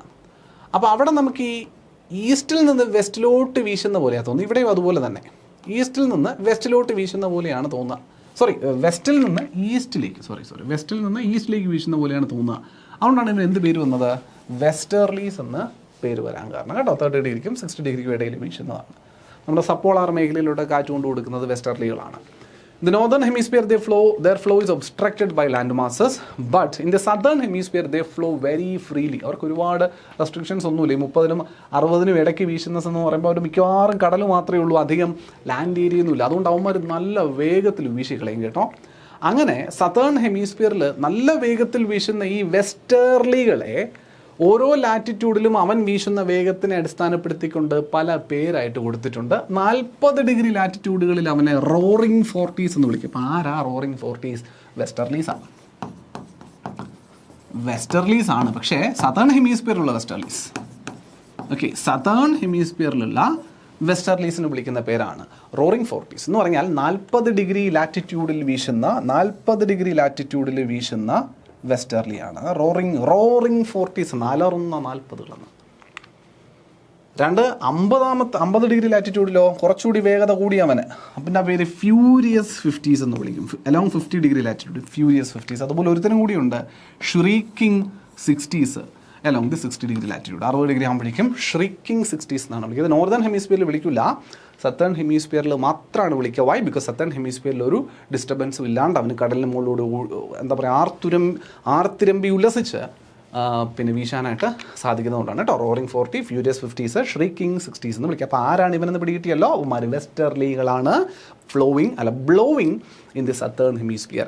അപ്പോൾ സത്തേൺ ഹെമിസ്ഫിയറിൽ വീശുന്ന വെസ്റ്റർലികളെയാണ് നമ്മൾ റോറിംഗ് 40s എന്നും ഫ്യൂരിയസ് 50s എന്നും ഷ്രീക്കിംഗ് 60s എന്നും പേരിൽ അറിയപ്പെടുക. 40 എന്ന് പറയുമ്പോൾ 40 ഡിഗ്രി ലാറ്റിറ്റ്യൂഡ്, 50 50, 60 60 ഡിഗ്രി ലാറ്റിറ്റ്യൂഡിലുമാണ് വീശുന്നതെന്നും മനസ്സിലാക്കിയിരിക്കുക. കഴിഞ്ഞല്ലോ, that's it. See why the westerlies are broken in the eastern Asia. Eastern Asian റീജിയനിൽ വെസ്റ്റർലീസിന് ഒരു ചെറിയ ഒരു ബ്രേക്കിംഗ് കാണാൻ പറ്റും. The westerlies are permanent planetary winds that generally blow from west to east in the mid latitudes 30ക്കും 60ക്കും ഇടയിൽ നമുക്കറിയാം. However, Eastern Asia is dominated by monsoon system which is a seasonal reversal of wind. ഈ ഏഷ്യയിൽ, പ്രത്യേകിച്ച് കിഴക്കൻ Asian ഭൂഖണ്ഡത്തിൽ നമുക്ക് ഈ ഒരു 30° 60° ലാറ്റിറ്റ്യൂഡ് റേഞ്ചിലായാൽ പോലും നമുക്ക് മൺസൂൺ സിസ്റ്റം കാര്യമായിട്ട് ഇൻഫ്ലുവൻസ് ചെയ്യപ്പെടുന്ന ഒരു മേഖല ആയതുകൊണ്ട് തന്നെ അവിടെ ഈ ഒരു എന്താ പറയുക, ഈ വെസ്റ്റർലീസ് വിൻസിന് ചെറിയൊരു ബ്രോക്കേജ് അല്ലെങ്കിൽ ബ്രേക്കിംഗ് കാണാൻ സാധിക്കും. Summer monsoon during summer the intense heating of the Asian land mass creates a powerful എന്താ പറയുക ലോ പ്രഷർ സെൻറ്റർ. നമുക്കറിയാം, നമ്മൾ ക്ലൈമറ്റിൽ പഠിച്ചിട്ടുള്ളതാണ്. This draws the moisture laden winds from the ocean south east അല്ലെങ്കിൽ സൗത്ത് വെസ്റ്റ് മൺസൂൺ എന്ന രീതിയിൽ നമ്മൾ വിശേഷിപ്പിക്കുന്നതാണ്. പൊതുവേ നമ്മൾ പറയാറുള്ളത് ഇന്ത്യയുടെയൊക്കെ കാര്യത്തിൽ നമുക്ക് സൗത്ത് വെസ്റ്റ് മൺസൂൺ ആണ് നമ്മൾ പറയുന്നത്. Which it effectively break or override the typical flow of the westerlies. വെസ്റ്റേർലീസിൻ്റെ സാധാരണ ഫ്ലോയിൽ ഒരു ചെറിയ ബ്രേക്കേജ് പറയുന്നു എന്ന് മാത്രമാണ് പറയാൻ പറ്റുക. അപ്പോൾ ശരിക്കും അങ്ങനെ ഒരു ബ്രേക്കേജ് ഉണ്ടോ വെച്ചാൽ ഉണ്ട്. അതിന് കാരണക്കാരൻ ആരാണെന്ന് ചോദിച്ചാൽ മൺസൂൺ ആണെന്ന് മാത്രം ഓർത്തിരുന്നേച്ചാൽ മതി കേട്ടോ. വെസ്റ്റേർലീസിൻ്റെ മൂവ്മെൻറ്റിന് ബ്രേക്കേജ് സംഭവിപ്പിക്കുന്ന ആരാണെന്ന് ചോദിച്ചാൽ നമ്മുടെ മൺസൂൺ ട്രഫ് ആണ്, അല്ലെങ്കിൽ മൺസൂൺ സ്ട്രോങ് ആയിട്ടുള്ള മൺസൂൺ ഈസ്റ്റ് ഏഷ്യൻ കൺട്രീസിൽ അല്ലെങ്കിൽ കോണ്ടിനെൻറ്റിൽ എക്സ്പീരിയൻസ് ചെയ്യുന്നത് കൊണ്ടാണ് എന്നുള്ളത് മാത്രം നിങ്ങൾ വിശേഷിപ്പിച്ചിരുന്നാൽ മതിയാവും. അതിനേക്കാൾ ഫർദർ ഡീറ്റെയിലേക്ക് പോകുന്നത് നമ്മൾ എവിടെ എത്തുമ്പോൾ ഇന്ത്യൻ ക്ലൈമറ്റ് കൂടി പഠിക്കുന്ന സമയത്ത് ഞാൻ ഡീറ്റെയിൽ ആയിട്ട് പറഞ്ഞു തരാം, അതിലേക്ക് പോകുന്ന സമയത്ത് കേട്ടോ. അതിൽ topographical influence, the presence of Himalayas and the Tibetan plateau also act as a physical barrier that deflects the westerlies, splitting the jet stream and allowing the monsoon circulation as dominate and weather patterns of the east and south east Asia.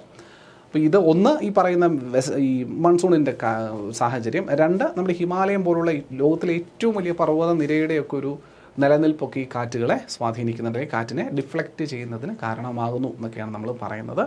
ആ jet stream എന്ന് പറയുന്നതൊക്കെ ഈ westerlies ആയിട്ട് വരുന്ന jet സ്ട്രീമുകളെ 2 പോർഷൻസൊക്കെ ആയിട്ട് divide ചെയ്തൊക്കെ വിടും. ഈ ഹിമാലയം ഇന്ത്യക്കകത്തൂടി ഒരെണ്ണം, ഇന്ത്യക്ക് മുകളിൽ ടിബറ്റൻ പീഠഭൂമിയിലൂടെ ഒരെണ്ണമൊക്കെ ആയിട്ട് വിടും. അത് നമുക്ക് ഡീറ്റെയിൽ ആയിട്ട് പിന്നെ നോക്കാം, ആ സമയത്ത് ഞാനത് പറഞ്ഞുതരാം. ഓക്കെ, അപ്പോൾ ജസ്റ്റ് അറിഞ്ഞിരുന്നാൽ മതി ഇങ്ങനെയൊരു സംഭവം ഉണ്ട് എന്നുള്ളത്, വെസ്റ്റർലീസുമായി ബന്ധപ്പെട്ടിട്ടുണ്ട് എന്നുള്ളത്. പിന്നെയുള്ളത് ഈസ്റ്റർലീസ് ആണ്. They are also called polar easterlies and they blow from the polar high pressure belt towards the sub polar region. അല്ലേ, പോളാർ ഹൈ പ്രഷർ മേഖലയിൽ നിന്ന് സബ് പോളാർ മേഖലയിലേക്ക്, നമ്മൾ പറഞ്ഞില്ലേ പോളാറിൽ നിന്നും സബ് പോളാറിലേക്ക് കാറ്റ് വീശും. അത് പക്ഷേ ഈ ഭൂമിയുടെ റൊട്ടേഷൻ വെച്ച് നോക്കുന്ന സമയത്ത് നോർത്തേൺ ഹെമിസ്ഫിയറിൽ ഇങ്ങനെയാണ് ഉണ്ടാവുക, അതുപോലെ സതേൺ ഹെമിസ്ഫിയറിൽ ഇങ്ങനെയുമാണ് ഉണ്ടാവുക. അതുകൊണ്ട് തന്നെ കിഴക്ക് നിന്ന് പടിഞ്ഞാറോട്ട് മൂവ് ചെയ്യുന്നത് പോലെയാണ് തോന്നുക. അതുകൊണ്ടാണ് ഇവൻ എന്ത് വിളിച്ചത്, ഈസ്റ്റേർലി എന്ന് തന്നെ വിശേഷിപ്പിച്ചെന്ന് കൂടി മനസ്സിലാക്കിയിരിക്കുക. ക്ലിയർ ആണോ? They are also called polar easterlies. They blow from polar high pressure belt toward the sub polar low pressure belt. Polar high പ്രഷറിൽ നിന്ന് സബ് പോളാർ ലോ പ്രഷറിലേക്ക് വീശുന്നവന്മാരാണ് ഈ ഈസ്റ്റർലീസ് എന്നുകൂടി മനസ്സിലാക്കിയിരുന്നാൽ മതിയാവും. And their direction of blow is same as the trade winds. Trade വിൻഡൊക്കെ വീശുന്ന പോലെ അതിന് നിങ്ങൾ പ്രത്യേകിച്ച് ഒരാളുമായിട്ട് താരതമ്യം ചെയ്ത് പഠിക്കുന്നു വേണ്ട. നോർത്തേൺ ഹെമിസ്ഫിയറിൽ എങ്ങനെ വീശുന്നു, നമ്മൾ ഫെറൽസ് ലോ പഠിച്ചതാണ്. ഫെറൽസ് ലോ വെച്ചങ്ങ് കാൽക്കുലേറ്റ് ചെയ്ത് വെച്ചാൽ മതി. ഇപ്പോൾ നോർത്തേൺ ഹെമിസ്ഫിയർ ആണെങ്കിൽ റൈറ്റ് വേർഡ് ഷിഫ്റ്റ് ചെയ്യും. എവിടെ നിന്ന് എങ്ങോട്ട് വീശിയാലും അതിൽ നിന്ന് വലത്തോട്ട് അവൻ ഡീവിയേറ്റ് ചെയ്യും. എവിടെ നിന്ന് എങ്ങോട്ട് വീശിയാലും വലത്തോട്ട് ഡീവിയേറ്റ് ചെയ്യുന്ന ആലോചിച്ചാൽ മതി. ഓക്കെ, അപ്പോൾ നോർത്തേൺ ഹെമിസ്ഫിയറിൽ വലത്തോട്ട് ഡീവിയേറ്റ് ചെയ്യും, സദേൺ ഹെമിസ്ഫിയറിൽ ഇടത്തോട്ട് ഡീവിയേറ്റ് ചെയ്യും. കാറ്റ് പോകുന്ന ദിശയെ അടിസ്ഥാനപ്പെടുത്തി, കാറ്റ് താഴെ നിന്ന് മുകളിലോട്ടാണോ മുകളിൽ നിന്ന് താഴോട്ടാണോ വരുന്നത് എന്നുള്ള അടിസ്ഥാനപ്പെടുത്തി എങ്ങനെ പോയാലും പോകുന്ന ദിശയിൽ നിന്ന് വലത്തോട്ടൊരു ഡീവിയേഷൻ എന്നത് മാത്രം കണക്കൂട്ടിയാൽ മതി, സുഖമായിട്ട് കണ്ടെത്താൻ പറ്റും. ക്ലിയർ ആണോ മക്കളെ? That's it. അപ്പോൾ ഇത്രയുമാണ് നമ്മുടെ ക്ലൈമറ്റ്, ഇന്ത്യൻ ക്ലൈമറ്റുമായി ബന്ധപ്പെട്ട് മനസ്സിലാക്കി. ഇന്ത്യൻ ക്ലൈമറ്റ് അല്ല, ക്ഷമിക്കുക, വേൾഡ് ക്ലൈമറ്റിൽ ഈ പ്രഷർ ബെൽറ്റ്സ്, ഗ്ലോബൽ പ്രഷർ ബെൽറ്റുമായിട്ട് അസോസിയേറ്റ് ചെയ്ത് നമ്മൾ പഠിച്ചിരിക്കേണ്ട വസ്തുതകൾ. വളരെ ഇമ്പോർട്ടൻ്റ് ആയിട്ടുള്ള ഒരു ഏരിയയാണ് നമ്മൾ ഇന്ന് ഡിസ്കസ് ചെയ്തു പോയത്.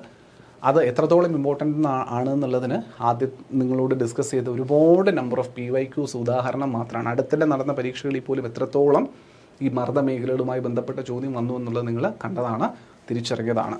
അപ്പോൾ നമ്മൾ ഇന്ന് ഡിസ്കസ് ചെയ്തു പോയ വസ്തുതകൾ നിങ്ങൾക്ക് എല്ലാവർക്കും മനസ്സിലായിട്ടുണ്ടാകുമെന്ന പ്രതീക്ഷയോടുകൂടി അടുത്ത ദിവസം ഈ പറയുന്ന ടോപ്പിക്കിൻ്റെ ക്വസ്റ്റ്യൻ ഡിസ്കഷനുമായി കാണാം. അതുവരെ എല്ലാവർക്കും നമസ്കാരം. Thank you.